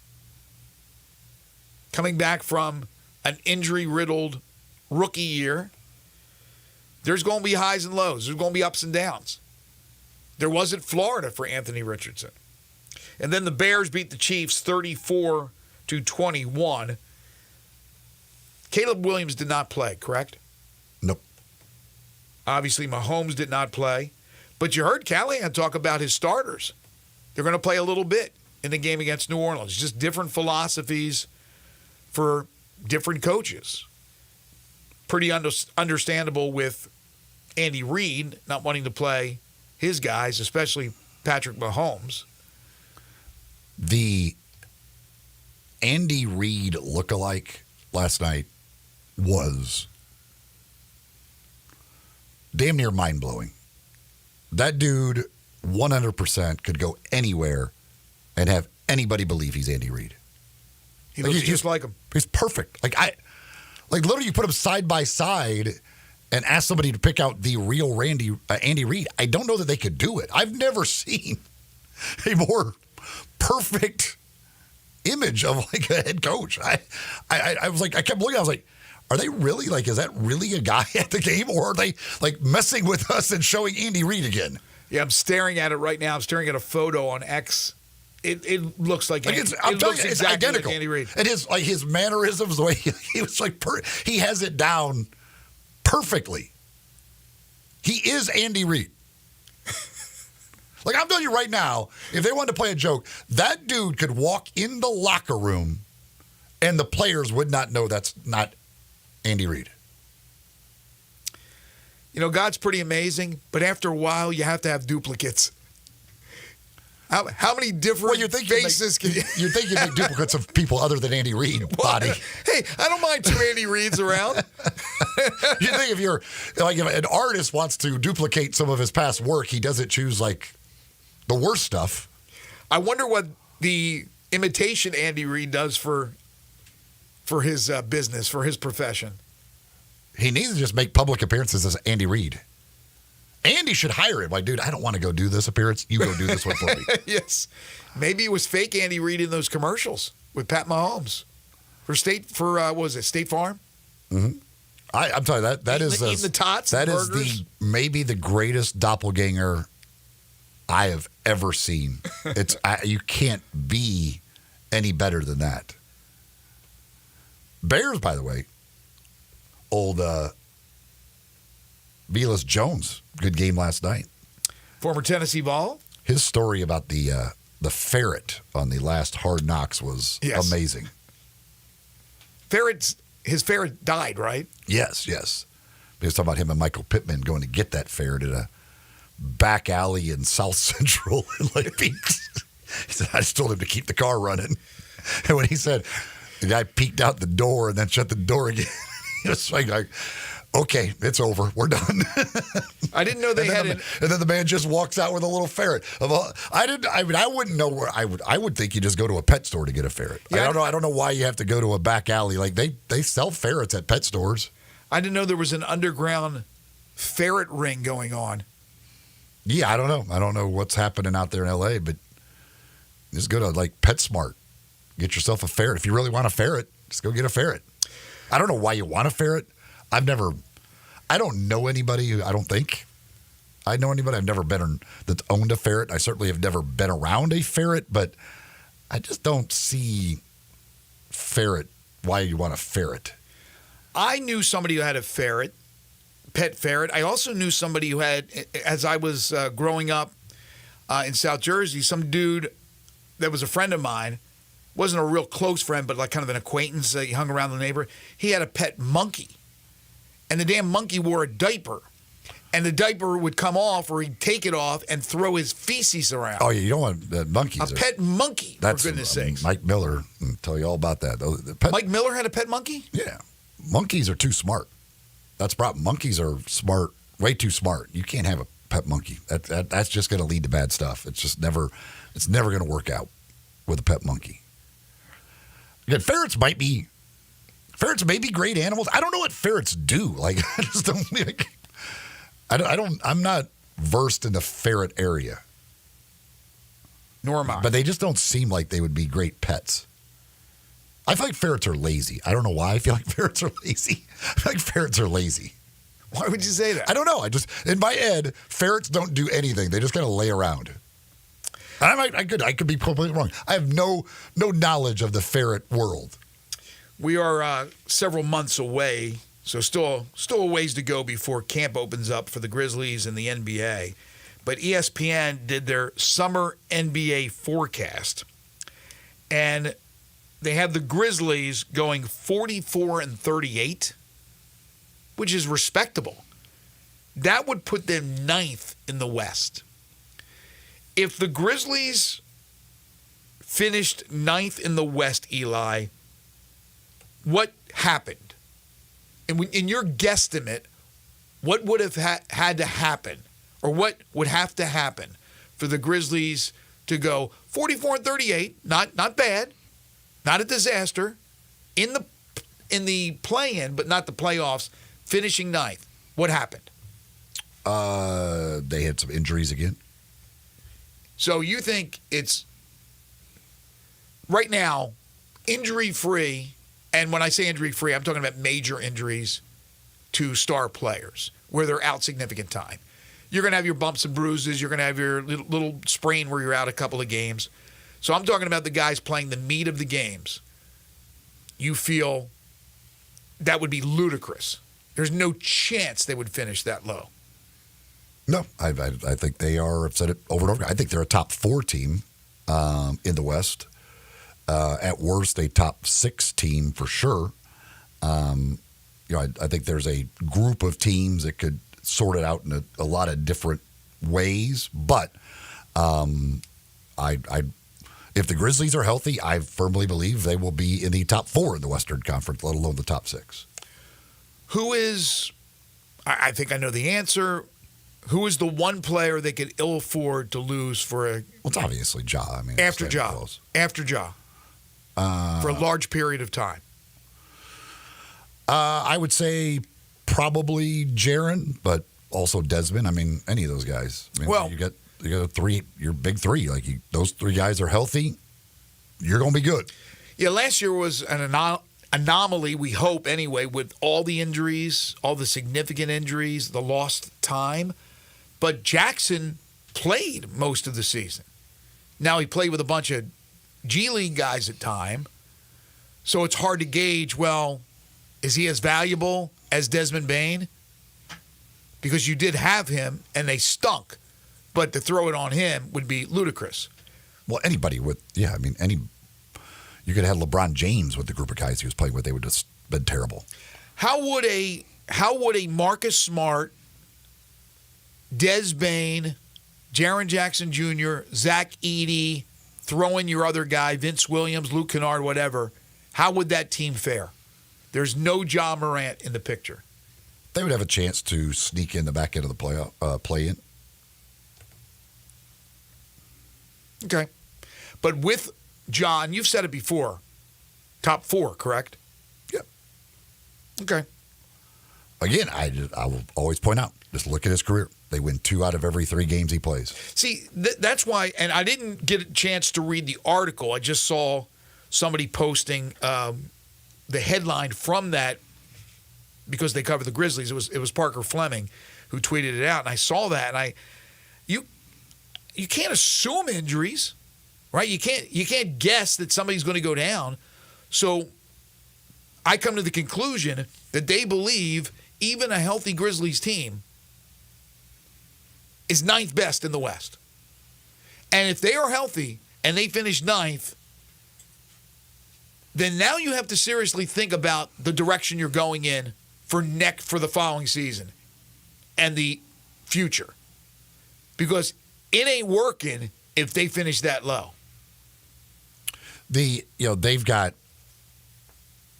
Phoenix ahead of them. They got Sacramento ahead of them. I wouldn't agree on either one of those.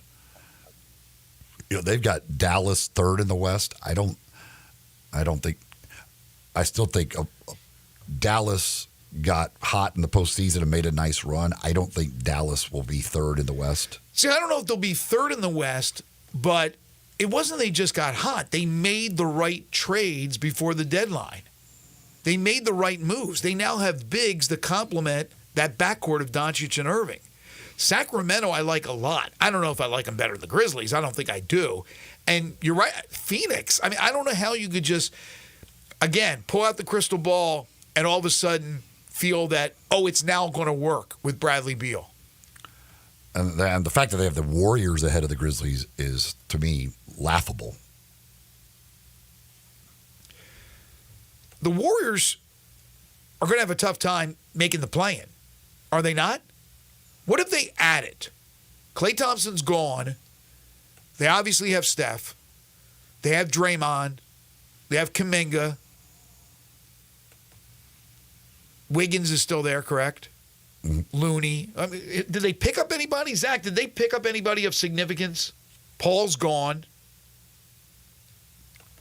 I just don't see that team being a top 8 team. I think they're battling for either the 9th or 10th spot in the play-in. I mean, they went out and they added Healed. They added everybody here loads.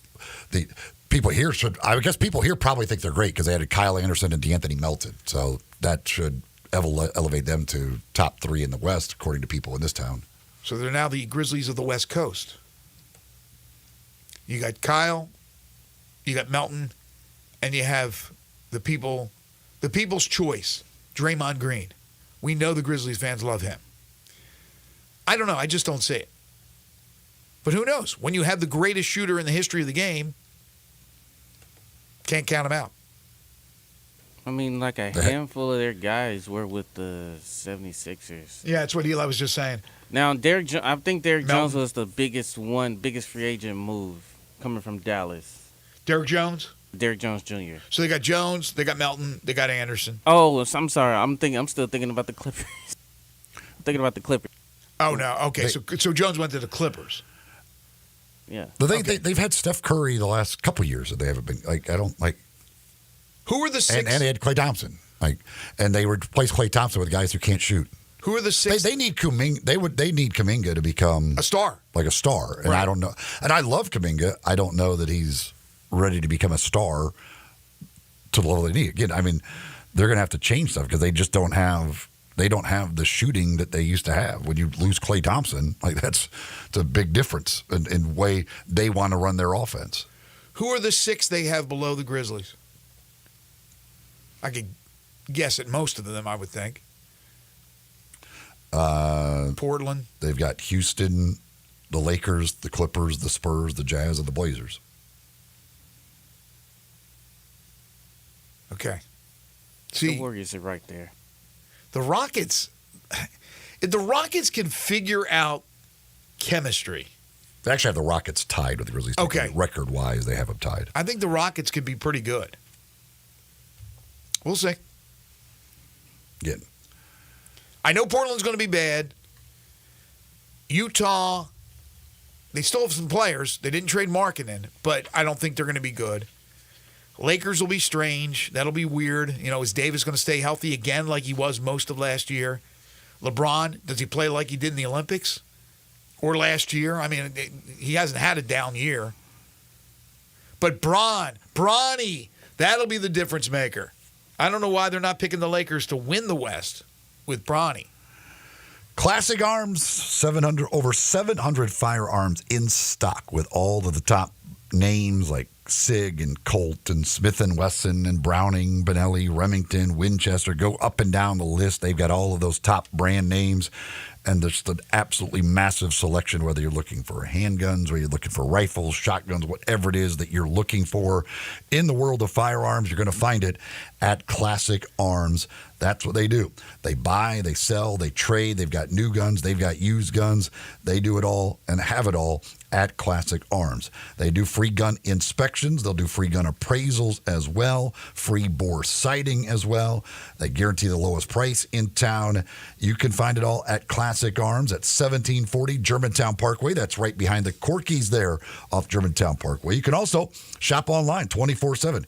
ClassicArmsOfMemphis.com. That's the website for you to check out the entire selection of what they've got.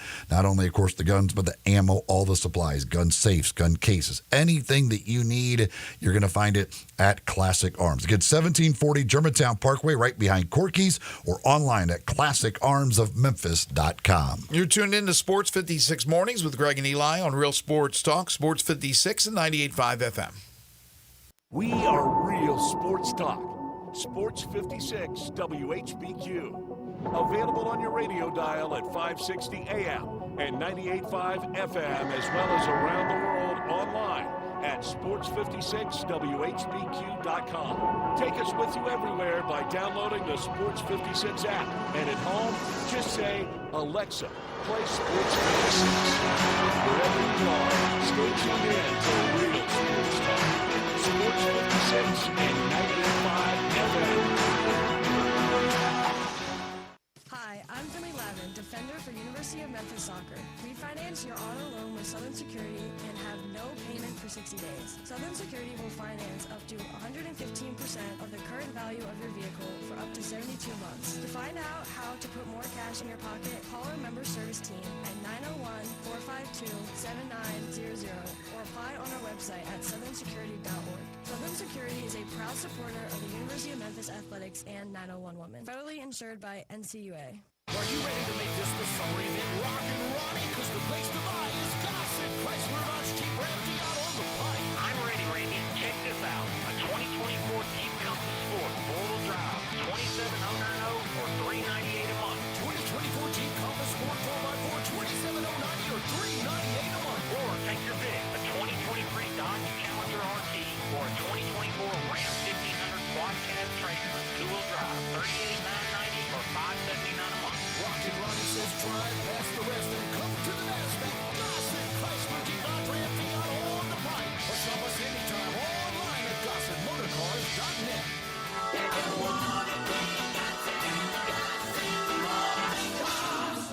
At 7.99 Ram and Challenger 5,000 down, Jeep 4,000 down, Challenger PH 574221, MSRP 52,315, Jeep RT 173869, MSRP 28,090, 0% for 36 months. Grand Cherokee and Wrangler price includes all rebates and incentives and excludes PF 695. All exclude tax, title, and license with approved credit. See dealer for complete details. Kick off fall with Labor Day deals happening now at Lowe's. Right now, buy one, get one free on select interior paint via Lowe's gift card rebate for your next paint project. Plus, don't miss out on select one-pint annuals. Get 5 for only $5. Shop these can't-miss deals today before they're gone. Because Lowe's knows savings. Lowe's knows home improvement.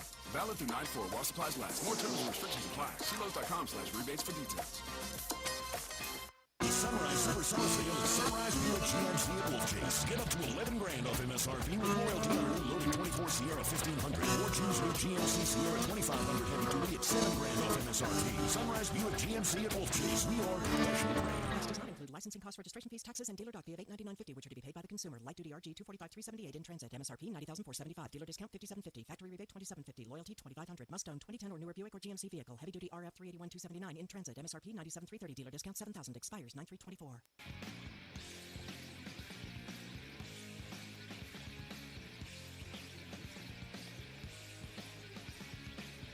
Now back to Sports 56 mornings on Sports 56 and 98.5 FM. This hour is brought to you by James Gaddis Jewelers. To reveal the full spectrum of its dazzling color. Here once again, Greg Gaston and Eli Savoy. Text from John on the Sissy's Log Cabin listener line 901-360-8255. He says, what the Grizzlies have over other teams in the Western Conference is continuity. Certainly, there is continuity, but there are other teams that have some continuity as well. But yeah, I mean, it's again, I think there's continuity. But I think it's talent. Like I look at a group that has John Morant, Desmond Bain, Jaren Jackson Jr., Marcus Smart. Like I think what they have over teams in the Western Conference is a loaded roster. Well, there's some continuity. Obviously, Ja and Dez and Jackson have played together, the big three, for a while. But last year, obviously, it was discombobulated. But now you have to throw in Zach Edey, who's brand new. There's no more Steven Adams. And you have to integrate Marcus Smart, who hardly played last year. So there is. Well, they practiced a lot. I know, but and he did play. Yeah, but look at the other teams. You know, the Draymond Green and Steph Curry have played together for a long time, or other combinations. Now AD and LeBron. There's continuity. Some. There's not complete continuity. Not when you're throwing in a new big man who's going to be in the middle, and you're going to roll off him for your offense, a lot of your offense, and then again with Marcus Smart. Is he going to run all three of those guys together in the starting lineup? What's he going to do? Is he going to mix and match? Is he going to use Smart as a backup point guard or Dez as a backup point guard? Or is he going to use Derrick Rose to start and maybe Scottie Pippen down later in the season, maybe when they more than likely sign him to a regular contract? There's a lot of question marks. Yeah, there's some continuity, but I wouldn't say this is like a well-oiled machine. It's a big difference when you have a rookie center coming in now, as opposed to just bringing back Steven Adams. If it was another season with Adams in the fold too, all coming off the injuries, then you go, yeah, okay, that chemistry's there. They've all played with each other. But I would think right now you're trying to, as I said, integrate two players. One who's been around practice, not too many games where Jackson and Dez and Smart played together. And Ja, all of them. So that's very unique. And then, of course, Edey's getting his first taste of the NBA.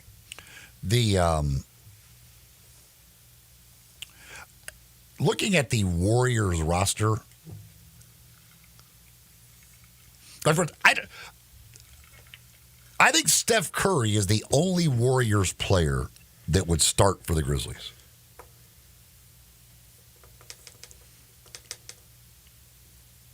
So you don't think Dre would start?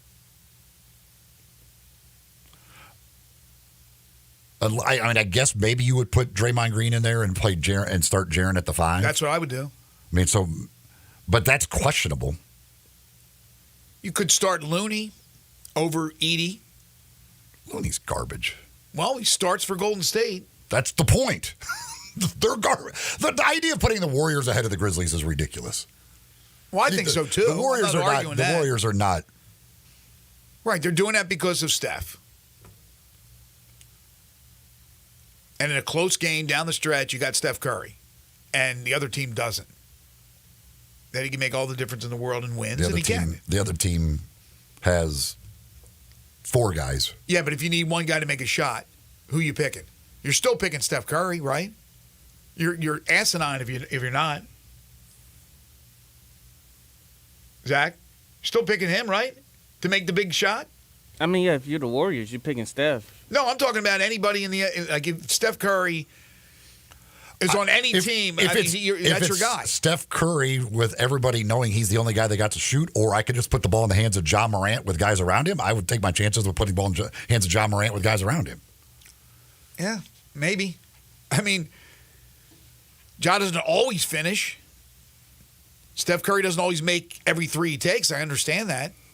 But for one shot to win the game or one drive to win the game, I mean, if Ja's got the ball, I'm packing as much as I can without getting, the 3-second call. I'm packing and trying to prevent that guy from going down the lane. I'm physically trying to get in his grill and hopefully have help defense where he doesn't go. Now, he'll find the right guy to throw it to. And it's not a bad thing. Exactly. He has guys to throw it to. Yeah, it's not a bad thing. Steph Curry, you could just run everybody at Steph Curry. And what's he going to throw it to DeAnthony Melton? They try that. They've been trying that for years to throw everybody at Steph Curry. He dribbles around. He's got better handles than anybody. I mean, people think that he's just a shooter. He's got incredible handles of the ball. Now, that's a guy still that can win you a lot of games with his shooting. But I agree. We're on the same page as far as the Grizzlies should be ahead of the Warriors. Buddy Hield don't put fear in me. No, he doesn't. Not anymore. Maybe at the beginning I thought when he came from Oklahoma that he was going to torch the NBA. And he's had moments, but he doesn't put the fear in me either. And I think you're right about Kuminga. Kuminga has to step up to be the second best player. And he may already be, but he has to be. And then you take in what second year Brandon Podziemski? Like, no. Hey, he's the great white hope. Leave him alone. And they treat him. The reports have been saying that they refuse to put him in trade talks. And I'm like, okay. Well, I mean, on that team, like he's had like a good young player, especially one that's not making much money. But again, I mean, because Andrew Wiggins isn't anything what he used to be. Draymond's not what he used to be. Get Lester back up there. Lester Q. Yeah. Boy. Steph's going to give it to Lester Quinones. Lester Q. Speaking of Q, how about this segue? Corky's Ribs and Barbecue. For lunch, for dinner, tailgating tonight at your favorite high school game. Bring along some Corky's. Delicious barbecue. They've been serving up that delicious slow smoke barbecue for 4 decades, and they will cater any event you got coming up. Just give Corky's a call. Find out about their catering services. When you head over for lunch or dinner, add a third of a rack of ribs for just $6.99. When you purchase an entree, whether it's a barbecue sandwich or their award-winning catfish plate. 4 locations: Poplar Avenue in Memphis, Poplar Avenue in Collierville, Germantown Parkway in Cordova, and Goodman Road in Olive Branch. They also have delicious desserts if you are not full enough once you've had that barbecue. If you have a little room, save some room for that the delicious dessert menu at Corky's. Corky's Ribs and Barbecue, open for lunch and dinner 7 days a week. Hour 3 on the way. This is Sports 56 Mornings with Greg and Eli on Real Sports Talk, Sports 56 and 98.5 FM.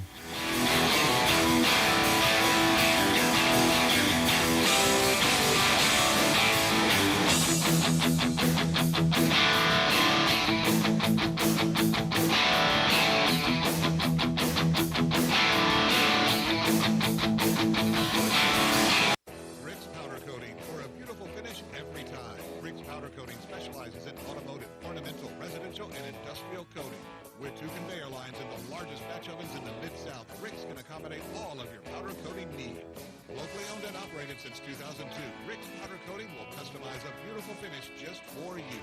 Drop by or call to see how Rick's Powder Coating can bring color to your life. 901-367-2771 or rickspowdercoating.com. You or someone you know or care about has dealt with a difficult divorce. When facing divorce, you need the attorneys at Rice Law.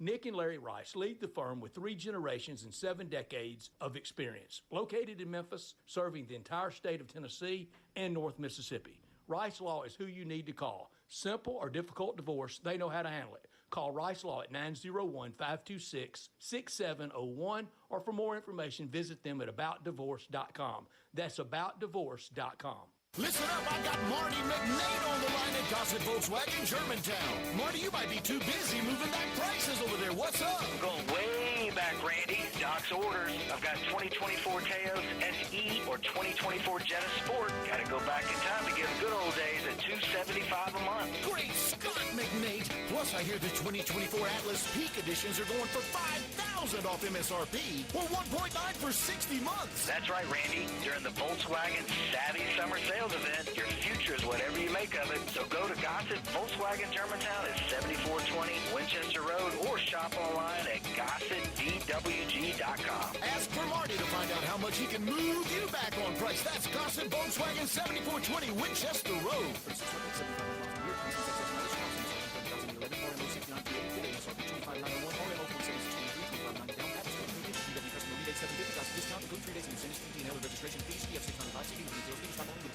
They're taking care of business in Memphis right on the river with Grind City Brewing and all of their great products. Look, this was a dream come true for a father and son duo. And if you have not been to that brewery right on the river, just to the north of downtown, you're really missing something special. And now you can't miss their products. Wherever you go, you see a brand new label. It's clean, it's beautiful, it's distinctive. You'll know Grind City Brewing, and of course you know their products like Poppy's Pills, that great Pilsner, or Tiger Tail, that very creative craft malt liquor. There's the new Thaddeus Amber Lager. That is absolutely a great light beer. There's the India Pale called Godhopper. It's outstanding. And then there's the Belga, the Belgian-style wheat ale.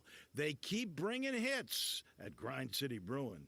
Hi, this is Troy Fiveash, owner of Fiveash Roofing. In these uncertain economic times, there are so many things as a contractor and a business owner that I cannot control. The rising cost of materials, not to mention fuel and transportation costs. In the last 2 years, shingle prices have almost doubled, and commercial materials have doubled. And I don't have to tell you what fuel costs these days. But you know what I can control? How much markup I put on a project. I have always prided myself in knowing I never gouge a customer. But in an effort to ensure my crews have work and my customers are being treated fairly, I have lowered my profit margin, hoping to give you a price you can live with and keeping my crews busy. So if you need a roof or gutters, please give us a call. Fiveash Roofing, fair, honest, and ethical. Fiveash Roofing, a proud sponsor of Tiger Athletics and a member of the Tigers home team. 367-0050 or MemphisRoofer.com. 367-0050 or MemphisRoofer.com.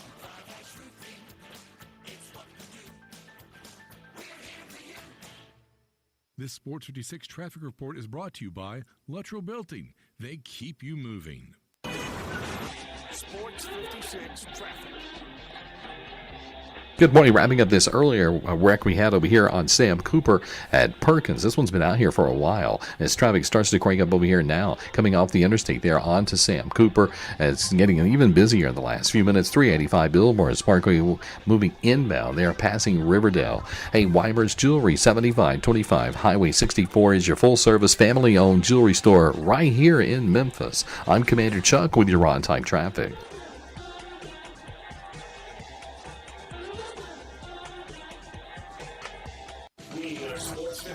WHBQ Memphis, AW253DF Memphis, Flynn Broadcasting Stations. Now back to Sports 56 Mornings on Sports 56 and 98.5 FM. This hour brought to you by Jenkins Floors and More. Here once again are Greg Gaston and Eli Savoy.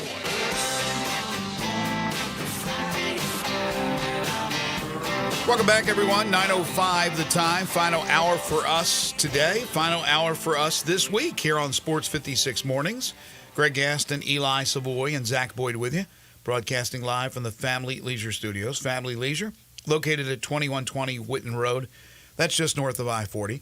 Currently it's 79. They're now saying about 94 today for a high, so it's gone up a couple of degrees in the last forecast since the last forecast I looked at. So 94 for a high today. Mostly sunny. Could see a few clouds out there. Tonight, clear skies, 70 degrees. Should be very nice for high school football.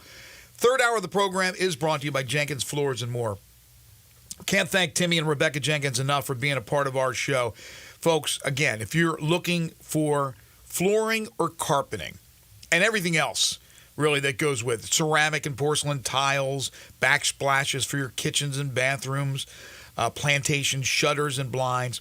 They have it for you at Jenkins Floors and More.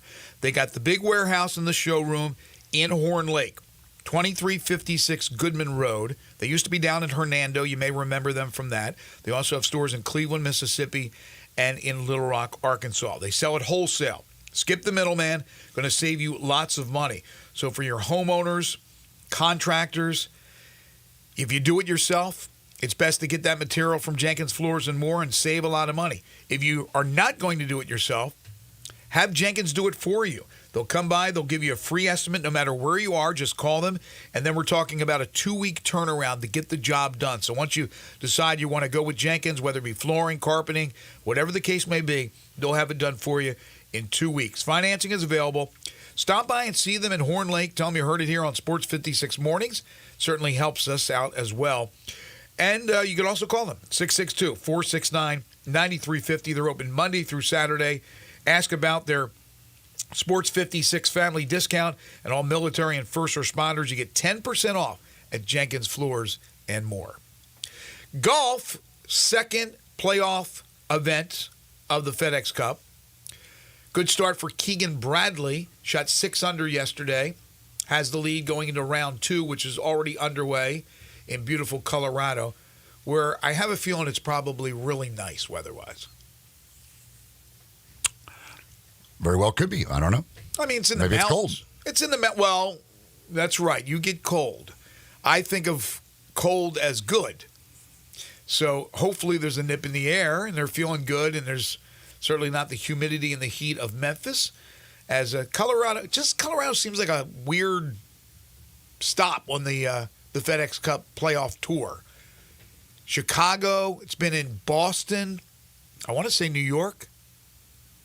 The one in New Jersey, actually. But Colorado, they're at Castle Pines.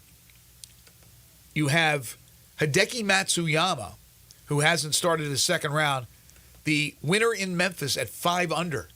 So he has one off the pace. Right now, who knows with Hideki Matsuyama making a run at winning the FedEx Cup. And what would happen? Would it be another incredibly disappointed Scotty Scheffler? Not only disappointed, but a guy who has argued the FedEx Cup formula, the system. He doesn't like it. He called it stupid. We'll see what happens. I would imagine no matter what happens in this tournament, Eli, the final 30, the top 30, he'll still be number 1. Maybe Schauffele could overtake him for 1, but probably have that lead going into Atlanta and Eastlake. It's 66 degrees right now. Very nice. What's the projected high? Do you have the full weather forecast there? I just have that it's 66 degrees right now. So if it's 66 degrees at 8 o'clock in the morning, probably will be a low 70s. Probably be a very nice day in Colorado. They're playing the final major on the women's tour, the AIG Women's Open at St. Andrews. The old course, Eli. They're playing at the old course. Nelly Korda, your girl's got it. 3-stroke lead. She's 8 under par. Charlie Hull, she is something. She is 5 under par, 3 off the pace, shot an even round today. Korda, by the way, shot 4 under. And Charlie Hull now back to smoking those cigarettes, those death sticks out there. That's what she does, except for at the Olympics, where it's not allowed. I wonder how she handled that situation. Did she say anything? I don't know if she did or not. I wonder if she was having withdrawals. I mean, she smokes like a chimney stack. She must go through several packs in a round. I'm guessing she probably used some of the gum or something like that to get her through. The what's it called? The nicotine gum. But I hate smoking. I really do. My late mother smoked. None of the 5 kids smoked, which is wild. But I don't know why Charlie Hull looks cool smoking. It's weird. No, I hate smoking. She looks cool smoking. It's like, it's like. It's one way to look at it. I don't know. No, I mean, Jim she's pretty. I don't think any woman should ever smoke. Well, I hate the the taste, right? But Jim Leland, who just went into the Hall of Fame, was known as a chain smoker, probably still is, be in the dugout, smoking the cigarettes, managing his team. And there's Charlie Hall out there on the course, just smoking and shooting good scores. So they caught the guy who stole the shoes from Penny Hardaway. I heard. How did they catch Although him? the thing is, like, now, I saw another. Original the story was 26 pair of shoes, and there was another thing that said 14 pair of shoes. I don't know how many pair of shoes the guy actually stole, and I still want to know, like, if he was just like, did he have any idea whose house he was stealing from, or did he just like, oh, there's some boxes, he went and got them, and they got them, like, oh, this is crazy. These are just a bunch of shoes that all look alike. Oh, yeah. So I didn't see the story other than the guy, they captured the guy, because I have a lot of questions I want answered as well. I would imagine that Penny has a pretty good security system at his house, and he has a gate.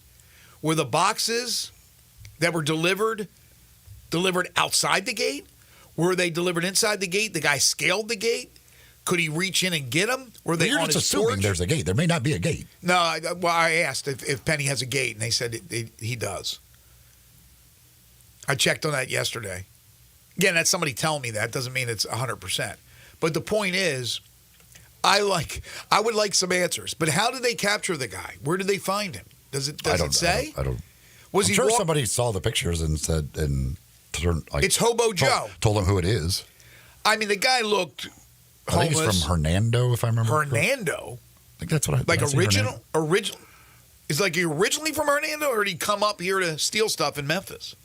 Probably came up to steal stuff in Memphis. I mean, he looked like a hobo. He just did not look like a guy who drove a car, got out of the car. I mean, he's had a shopping cart, for goodness sakes. Then again, if you have that many pairs of shoes, you can't carry them all. But now Rick Pitino's been the victim of a crime. No. It's going around. We have his, though. And I need more details on this as well. Rick Pitino had a ceremonial sword and bullhorn stolen from his office. From his office? And apparently they got guys on video. They say there's guys on video that they have them walking down the hallway, and they have the one, I want to see the video, but I didn't see anybody post the actual video. But the one guy, they say, like, he is shown, like, taking the sword out of the sheath and then putting it back in everything else. And then the other guy has other guy has the bullhorn, like, spinning on his finger, apparently. What? Like that. So they don't tell you anything about what the sword and bullhorn, like, they just say a ceremonial sword and bullhorn. From what? Like, what are they? I want to know what these things are. Like, why does Rick Pitino have a ceremonial sword and bullhorn? What is it from? You can't just throw out ceremonial sword and bullhorn and expect me to just go, oh, okay, that seems normal to have in your office as a basketball coach. Tell me what the hell they're from. How'd he get it? Did he buy it in an auction? What ceremony? What ceremony are we doing with this sword and bullhorn?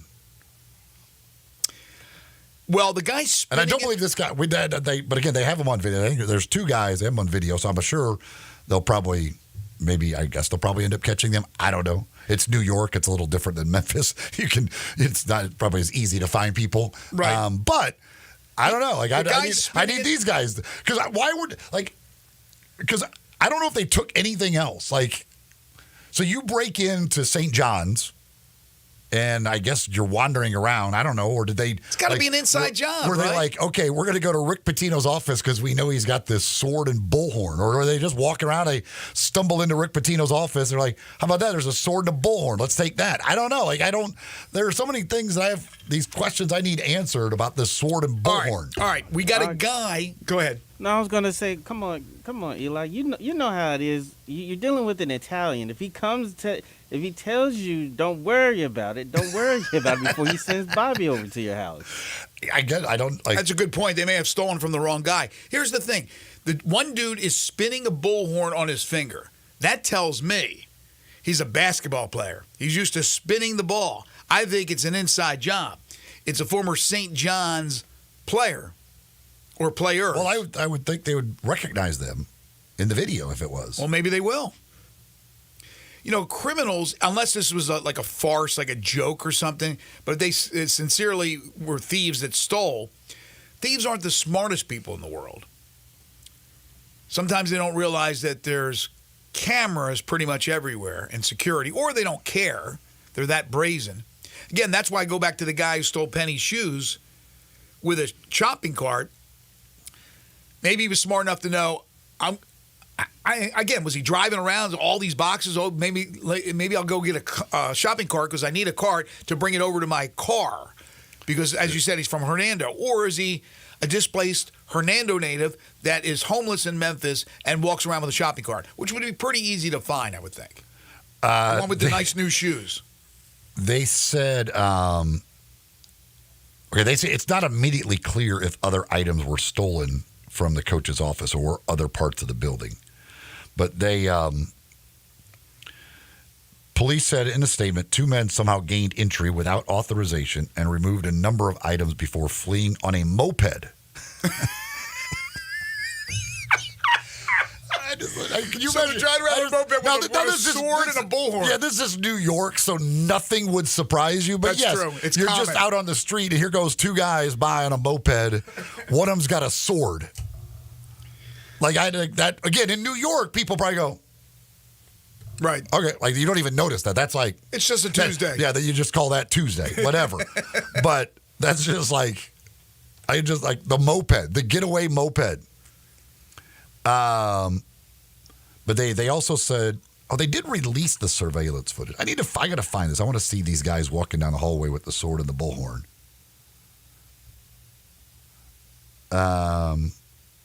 Yeah, but it doesn't say anything like what the sword and bullhorn are, like what they're from and what they mean. What Like, significance hey, Rick, does it have? Rick, Right. tell me why these things are in your office.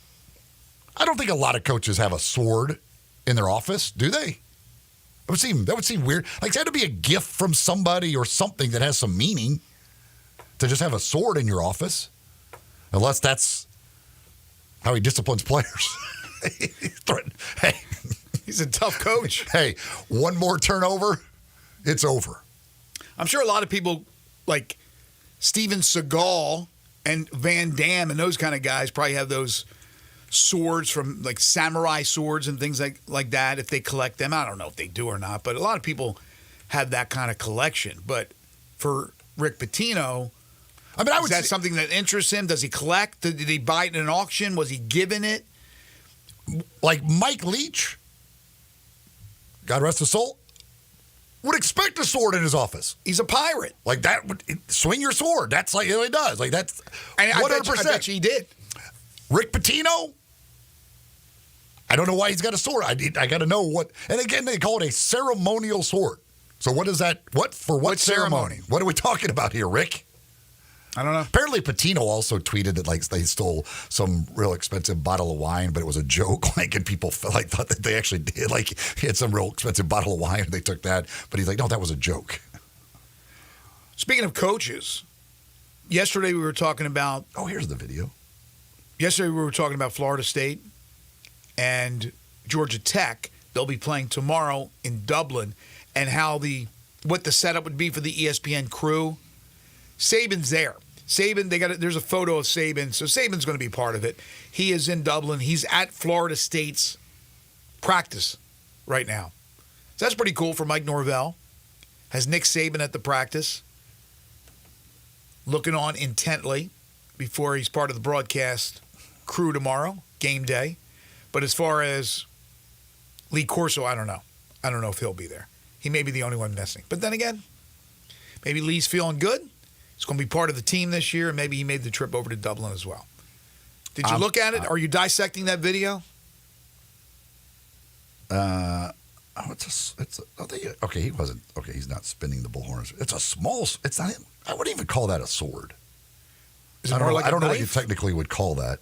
It's a very small. What would that be? What I mean, those ones are like this long.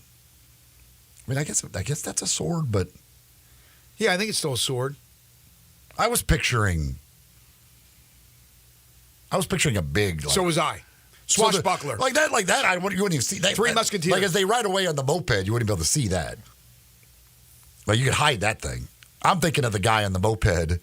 Yes, it's like he's ready to leading the charge, holding it out in front. That's what I pictured. Here we go. And now, this is just a small little sword. So not nearly as fun now that I see it. But I still want to know what ceremony it's for. But the guy wasn't spinning?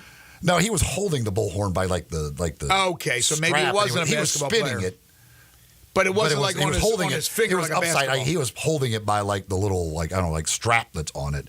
And spinning. But they are very casually, like they're there and making no effort whatsoever. And they have to be able to see. Again, you're in a college, you're in a university, like there's cameras. They have, if you're not doing those cameras, like that again, and they're just walking around like as casually as you could possibly be walking with these things, like there's no big deal. You act like you're supposed to be there.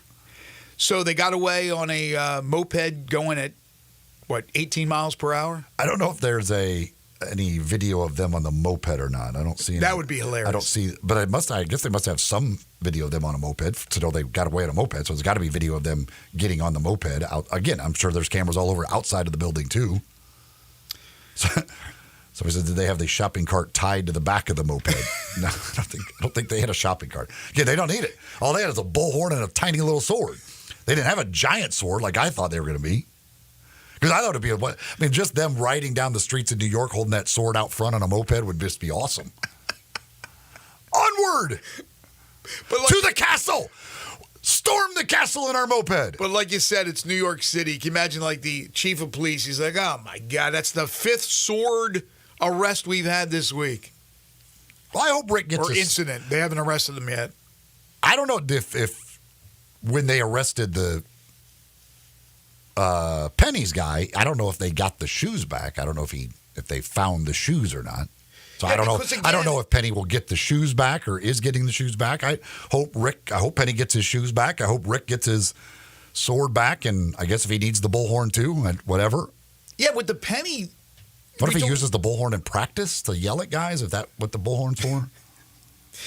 With the Penny incident, we were talking about it yesterday, that when I saw the photo, the still photo and the story, it was from August 8th, unless that was a mistake.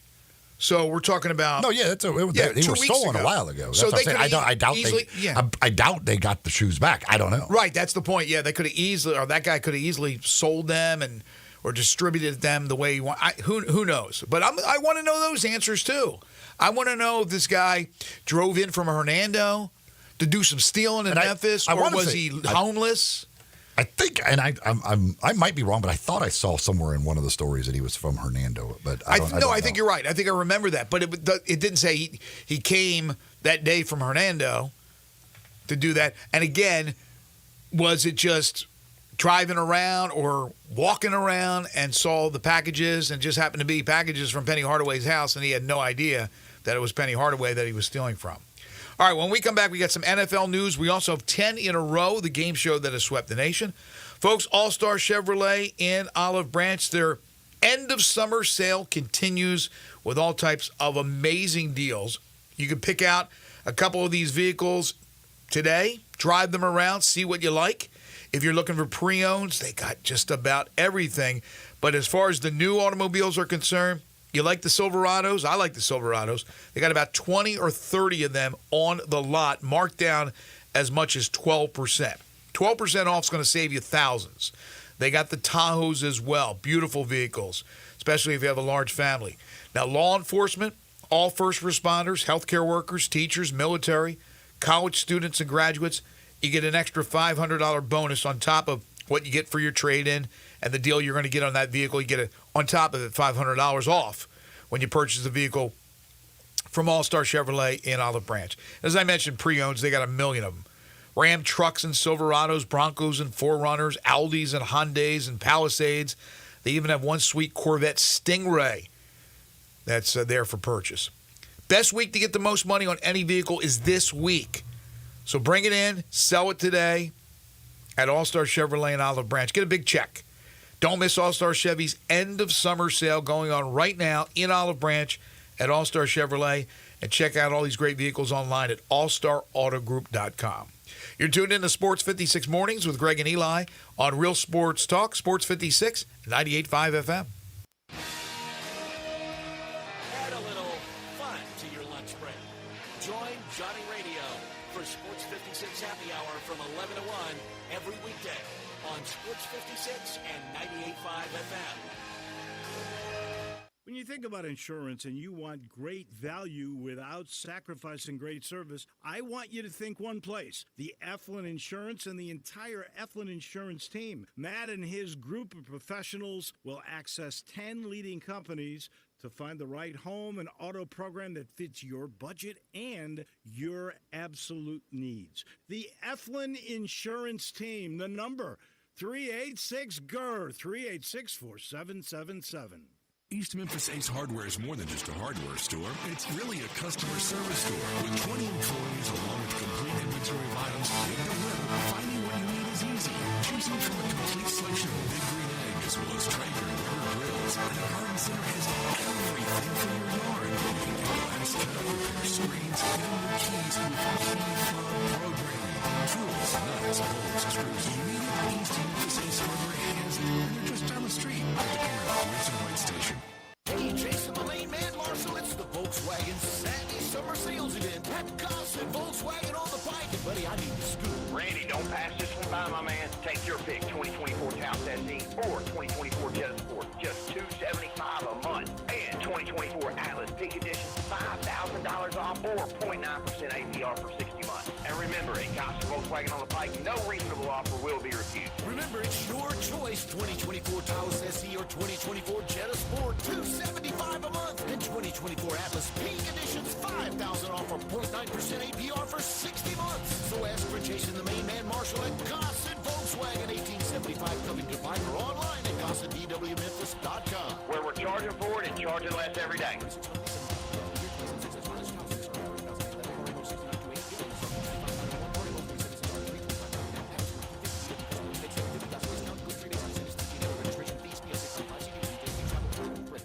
Fall's coming, you have a lot to prepare for. Back to school, family gatherings, and staying on top of your health. The virus that causes COVID-19 continues to evolve, so this fall make a plan for COVID-19 vaccination. Ask your doctor to learn more. Sponsored by Pfizer. Now back to Sports 56 mornings on Sports 56 and 98.5 FM. This hour brought to you by Jenkins Floors and More. And once again, our Greg Gaston and Eli Support.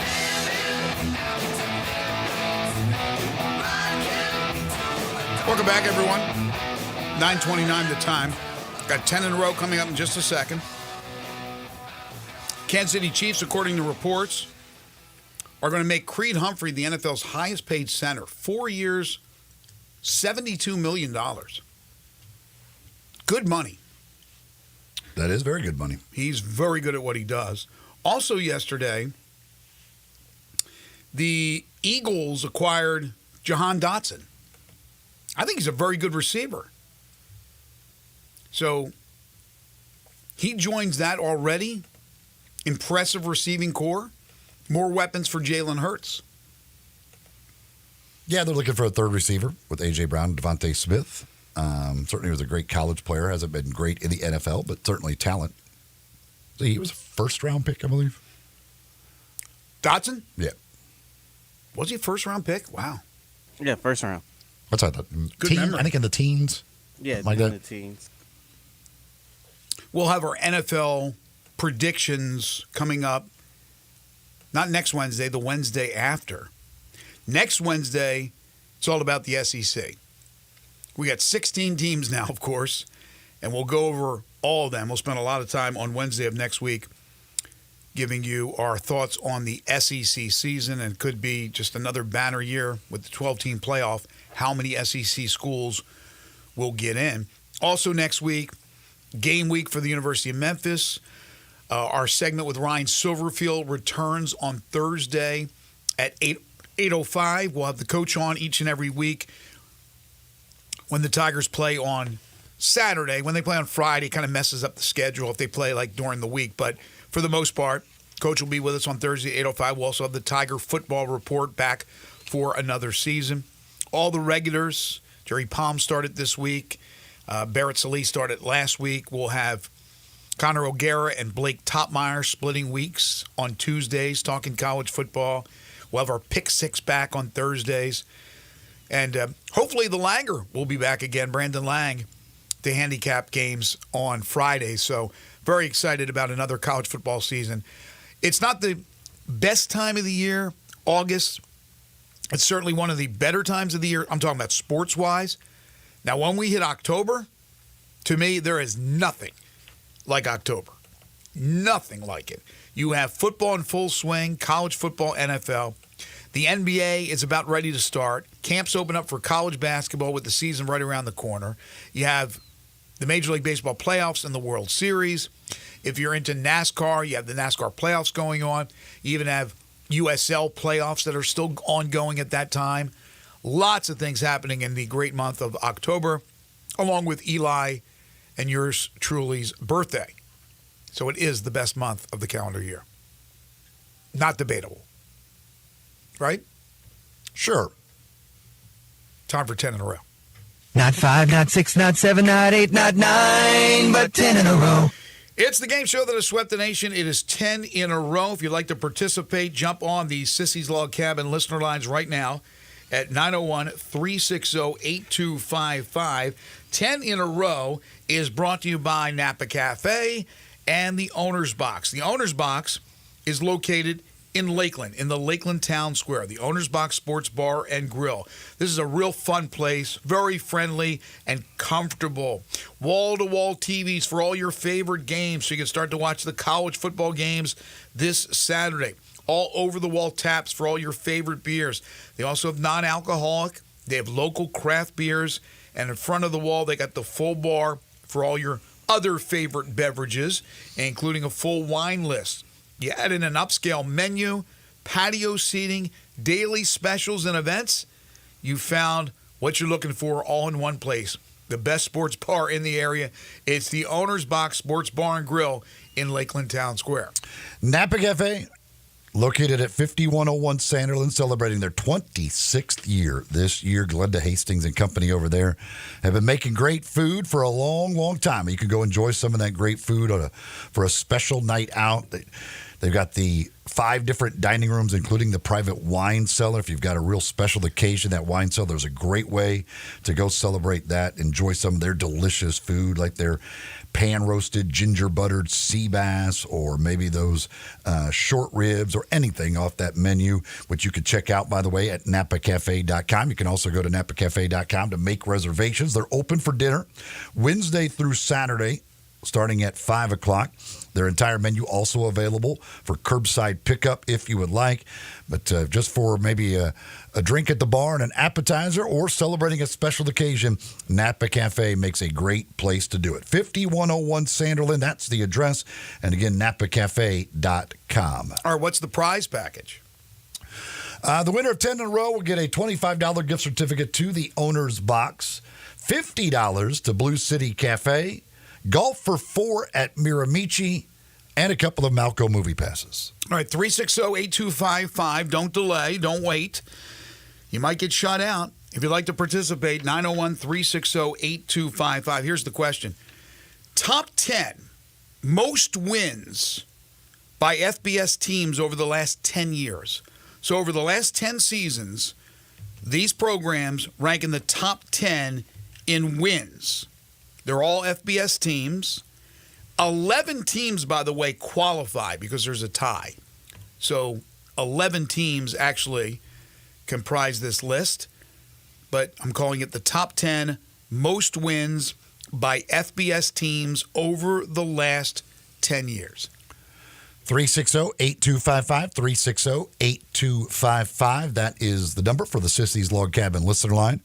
To play 10 in a row, again, trying to win a $25 gift certificate to Owner's Box, $50 to Blue City Cafe, golf for 4 out at beautiful Miramichi Golf Course, and a couple of Malco movie passes, all on the line for the winner today. Yeah, I mentioned October being the best month. It's also a great time to play golf. So you can hang on to that Miramichi foursome and get a tee time in October when it's really, really nice out, and enjoy some fall golf, especially before all those leaves start to fall down and we hit winter. All right, top 10 most wins by FBS teams over the last 10 years. That's the question for 10 in a row, the game show that has swept the nation, brought to you by Napa Cafe and the Owner's Box Sports Bar and Grill. All right. Leading things off will be Jay. Hello, Jay. Hey, good morning, guys. Good morning, Jay. All right, here we go. How are y'all? Oh, doing Okay. fine, thank you. Clemson. No. 360-8255. Not a is the strong number. start. No. Steven is next. Hey, Steven. Hey, Steven. Good morning, guys. Oregon. No. 360-8255. Not a strong start. Not at all. And I could see people reluctant to be the guinea pigs, but we have to have them to get the game rolling. Robert, what's up? Hey, Robert. What's up? What's up? Top 10 most wins by FBS teams over the last 10 years. Clemson. Yes. Oklahoma. Yes. BYU. No. UCF. No. Boise State. No. 360-8255. Good roll there.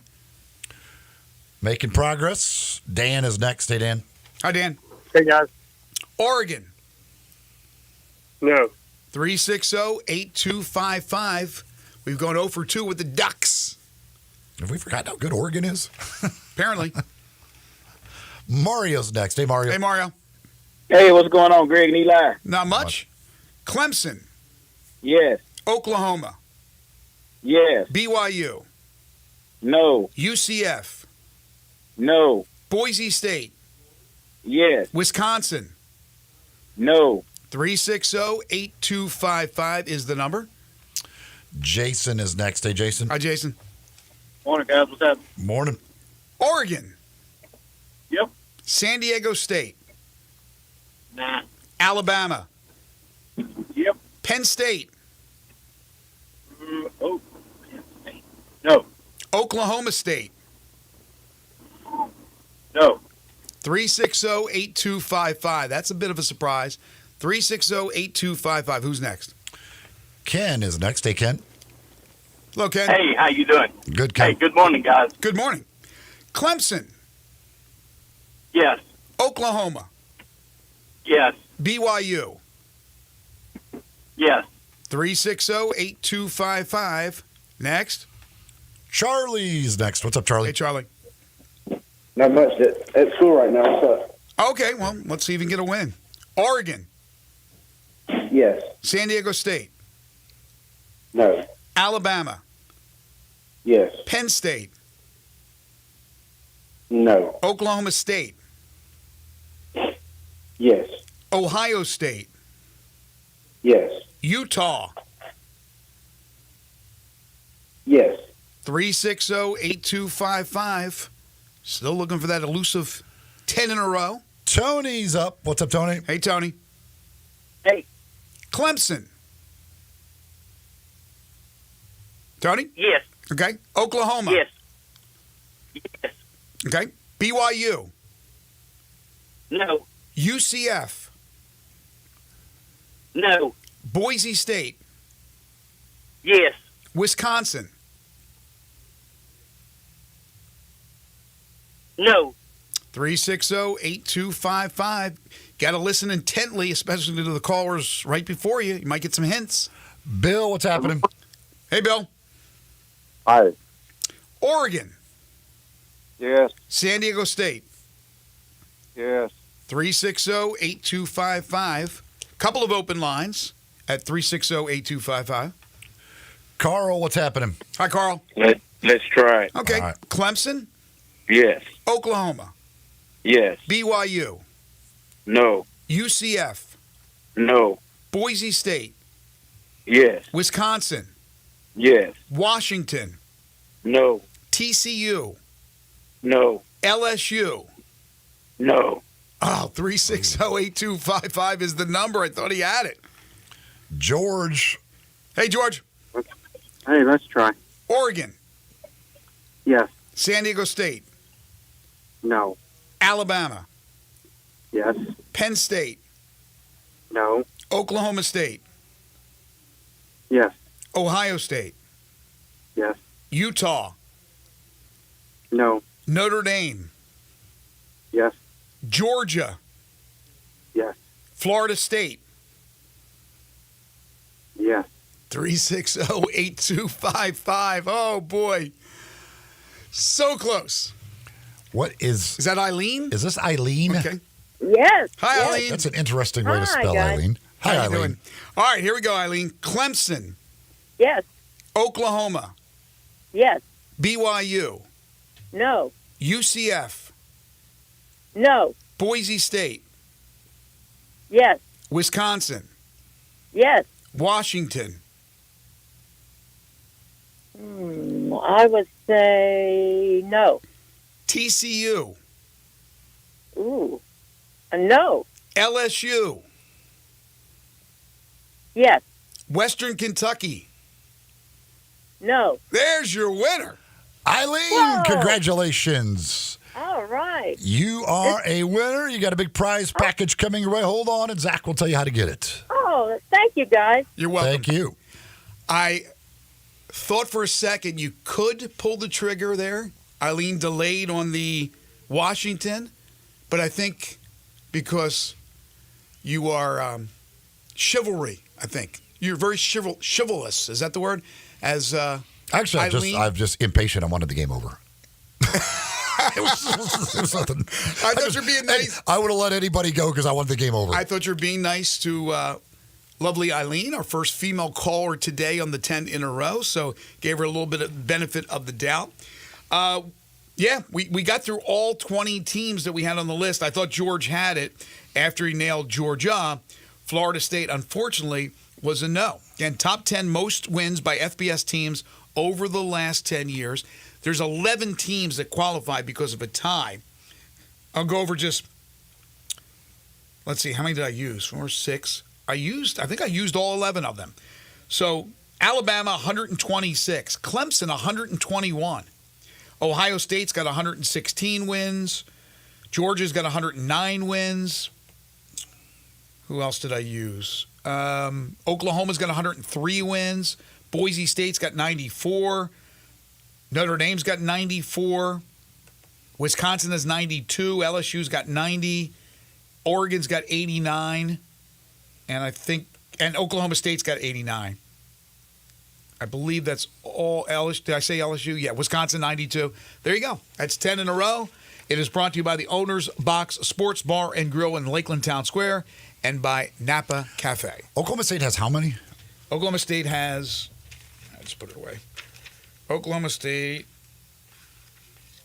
has 89. And that's tied for 10? That's their last on the list? Yes. Okay. That's more than I would have thought for them. Yeah, it's solid. I would have thought Penn State would be on there, and, I know. and Oklahoma State would not be. There you go. Penn State's that's surprising. Penn State's not there. When we come back, final segment, I want to talk about the athletics college football playoff field. Of course, everybody and their mom has their own predictions. This is just one more as we get ready for the start of the college football season tomorrow. You're tuned in to Sports 56 Mornings with Greg and Eli on Real Sports Talk, Sports 56, 98.5 FM.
650 acquisition fee, 20,000 per year, 20 cents excess mileage. Forte RE 794,066, MSRP 21,820. Telluride RG 543,666, MSRP 39,835. EV9 R602, 29,603, MSRP 61,035. Lease terms include all rebates and incentives and a PF 695. Includes tax, title, license, registration, and fees. Must finance through Hyundai with approved credit, valid through 8/31/24. Dealer stock only. Hey, Jeff Allen, what's up over there at Gossett Kia South Mount Moriah? I know what's down, Randy. Prices at Gossett Kia Mount Moriah. You looking to save? 41 MPG Highway in a 2024 Kia Forte LXS, $199 a month, $37.99 due at signing. I've got a 2024 Kia Telluride S front-wheel drive, $379 per month, $39.99 due at signing. And Randy, talk about saving big bucks. 304 EPA estimate range for $389 a month in a 2024 Kia EV9 Lite, $49.99 due at signing, all 24-month lease. Plus the 10-year, 100,000-mile powertrain limited warranty. So whether you live in Horn Lake, South Haven, Olive Branch, or Memphis, you'll be happy at Gossett Kia on Mount Moriah. You've got to watch your NFL team every Sunday, and Verizon's got you covered for all your team's out-of-market games every Sunday afternoon. Come on! From kickoff to sign-off, from first downs and touchdowns, to turnovers, and overturned plays. After review, pass was incomplete. Let's go! This season, win every Sunday with Verizon. Get a great deal on NFL Sunday ticket from YouTube and YouTube TV, and a new phone. Excludes digital-only games. Terms and quotas apply. Is your vehicle stopping like it should? Does it squeal or grind when you brake? Don't miss out on summer brake deals at O'Reilly Auto Parts. O'Reilly Auto Parts.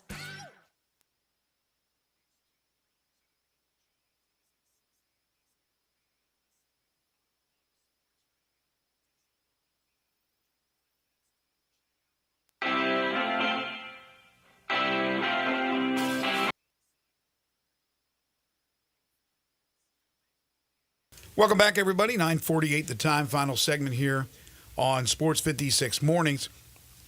So I was talking about before the break the Athletics 134's preseason college football field. In other words, all 134 FBS schools, programs, were ranked by the Athletic.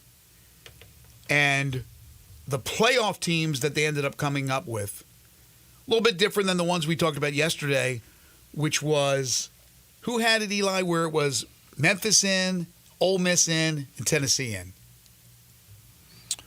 That was from, I'm not sure. I can't remember. Maybe Ralph Russo had. Oh, that's what it was. It was Ralph Russo and the Associated Press, which we were talking about that with Harold Grader yesterday and how incredible that would be if that was the case for this region of the country. This particular field has these teams playing in the first round. Ole Miss is the 8th seed playing at number 9 Notre Dame. So going to South Bend, the Rebels. Number 5 Oregon playing at number 12. That can't be at Boise State. It would be at Oregon. So Boise State at Oregon. Then you have number 10, Michigan, playing at number 7, Alabama. And you have number 11, Missouri, playing at number 6, Texas. The top 4 picks, again, from the Athletic: Ohio State 1, Georgia 2, Florida State 3, and Utah 4. So in this scenario, unlike the one we were talking about from the Associated Press, Alabama is in, Florida State is in, Michigan is in. The point I'm making is, look, everybody has an opinion. Everybody has a guess on which 12 teams will make the playoff. But the variety of different teams and matchups is pretty incredible. Because when you think about the 4-team playoff that we've had, seriously, there was 7 or 8, maybe 7 or 8 that were going to get in there. Now with 12 spots, it's a lot more wide open. Sure, the same cast of characters will be in the mix, but there's questions. Alabama still expected to be as strong as they've been in the past, but will there be a little bit of a fall off eventually, even though Kalen DeBoer is a very well-respected coach? When you lose the greatest coach in the history of the game, What's going to happen to Michigan now that Jim Harbaugh's gone with the Chargers? And then in the group of 5, sure, there are teams that are not going to be seriously in the race. But as we talked with Butch Jones about, somebody is going to be in the playoff from the group of 5. So all those teams have the hope, at least at the beginning of the year. That means there are a ton of teams whose thought is, we could be playing in the first ever 12-team playoff. That's what excites me. Whose bracket was that for the Athletic? That was our buddy Chris Vanini. Okay, because their consensus, if you take all of their brackets and kind of combine them, they have Memphis getting the group 5 of the Athletic college football people. Memphis got 11 votes as the group of 5 representative. Liberty was second with 6, Boise State 5, App State 3, Texas State 2, and UNLV 1. But so Memphis almost 2-1 over the next closest among the people from the Athletic as far as getting the group of 5 spot. Okay. So I thought this was a consensus that he posted, but this was just his. This was Vanini's. So yours then, let's look at yours as opposed to this one. This was just Chris Vanini. Who are the other playoff teams that they have in? What's the consensus for who the 12-team playoff will be? They have Ohio State 1, Georgia 2, Florida State 3, Utah 4. Then they've got the 8-9 matchup, 8 Notre Dame against 9 Penn State. Number 5, Oregon hosting Memphis. Number 7, Alabama against Ole Miss. And number 6, Texas against Clemson. Yeah, but again, to my point, here's Clemson. I haven't seen many lists that had Clemson. From the ACC, I've seen Florida State in. I've seen Miami in. Now Clemson in. Virginia Tech in. I don't believe I've seen anybody else. No North Carolina, no North Carolina State. So 4 different ones from the ACC. From the Big 12, who have we seen? Who have we talked about? Utah, Kansas State, Oklahoma State. It's generally those 3. Yes. And then they do have some that have the long shot of West Virginia. 3 of their people had Iowa State. Oh, Iowa State. Okay. Yeah, I think Iowa State takes a little bit of a negative turn. From the ACC, they had 13 had Florida State, 10 had Clemson, Miami 2, Louisville 2, and NC State 1. Wow. So there you go. So add Louisville and NC State onto that list. Again, that's just from the Athletic. I'm talking about overall just journalists. Some have had Virginia Tech in there. So that's at least 6 from the ACC. And then from the SEC, how many SEC schools have you heard, like, from reading these or talking about these lists? Again, they're only lists. I understand that, and everybody has an opinion. How many schools have been named in the playoff?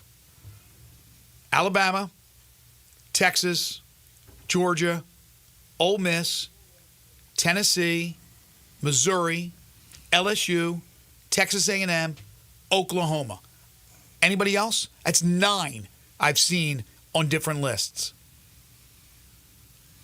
I don't believe Auburn makes that list. Kentucky, Florida. Yeah, I mean, and there's very few that have, like Jerry Palm was the only person that I know of that has Texas A&M. Right. And there's very few that have Oklahoma. No, I understand that, but I'm just saying at least there's somebody that's thinking about that, which casts a wide net on the possibilities this year. And then from the Big Ten, I think it's a lot less, correct? You have Ohio State, Oregon, Penn State, Michigan. Have you seen Wisconsin in any? I think they've been some. I think they've been mentioned, right? They've been in here or there. But after that, it's right. Not even Iowa. I don't believe I've seen Iowa, and Michigan State certainly not. And after that, Washington's going to be down with what they lost from last year's team. They went to the final. And then you also have UCLA and USC coming over. The expectations aren't high for Deshaun Foster in his first year with UCLA. USC will be interesting. But as you have pointed out several times, I don't know what can expect from a team that struggled last year when they lost Caleb Williams to the NFL. Can't expect much. At least this first year. I think Lincoln Riley will have USC competing with the Ohio States, the Michigans, the Oregons in the Big Ten very, very soon, probably next season. I wouldn't, but you can believe. You don't think USC can get those players? I don't. They always have. Lincoln Riley doesn't. He'll never have a defense, so I don't think he's going to be competing with the Ohio States of the world. Okay. Genesis Diamonds.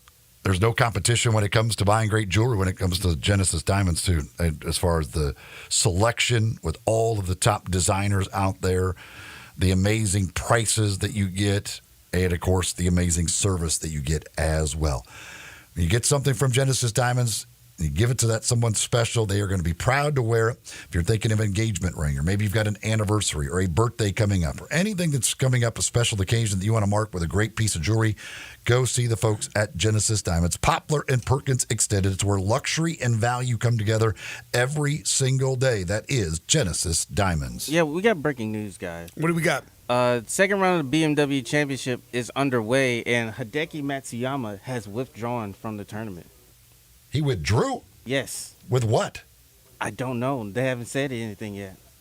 Wow. That's because he was what? One shot off. One shot off. Must have had some sort of injury. That's wild. I wonder if this has nothing to do with the other thing, but does he have his regular caddy back for this week? From what I've heard, he should have it. Like, he should have his caddy back. Caddy, his swing coach. He had to have gotten hurt. That's wild. Okay. Thank you for that breaking news. We appreciate it. That'll do it for us today. Want to thank you folks, as always, for listening to the program, your calls, your texts. We always appreciate that. Thanks to our great guests today, Titans head coach Brian Callahan, Arkansas State head football coach Butch Jones, and John Varlas. Again, the Callahan and Jones interviews we'll have on the website. It'll be posted. Featured audio, it is already posted. That's how good Zach is. So just go to the website, sportsmemphis.com, at your leisure, and listen, if you like, to the interviews with Brian Callahan and with Butch Jones. Wolo and Friends on Sports 56 is coming up next. I will see you folks who are coming over to the St. Louis Men's Club on Sunday night to talk a little college football, and that should be a lot of fun, as it always is at St. Louis Church. For Eli Savoy, for Zach Boyd, I'm Greg Gaston. Have a great weekend, everybody. We'll talk to you again Monday, starting bright and early at 7 a.m.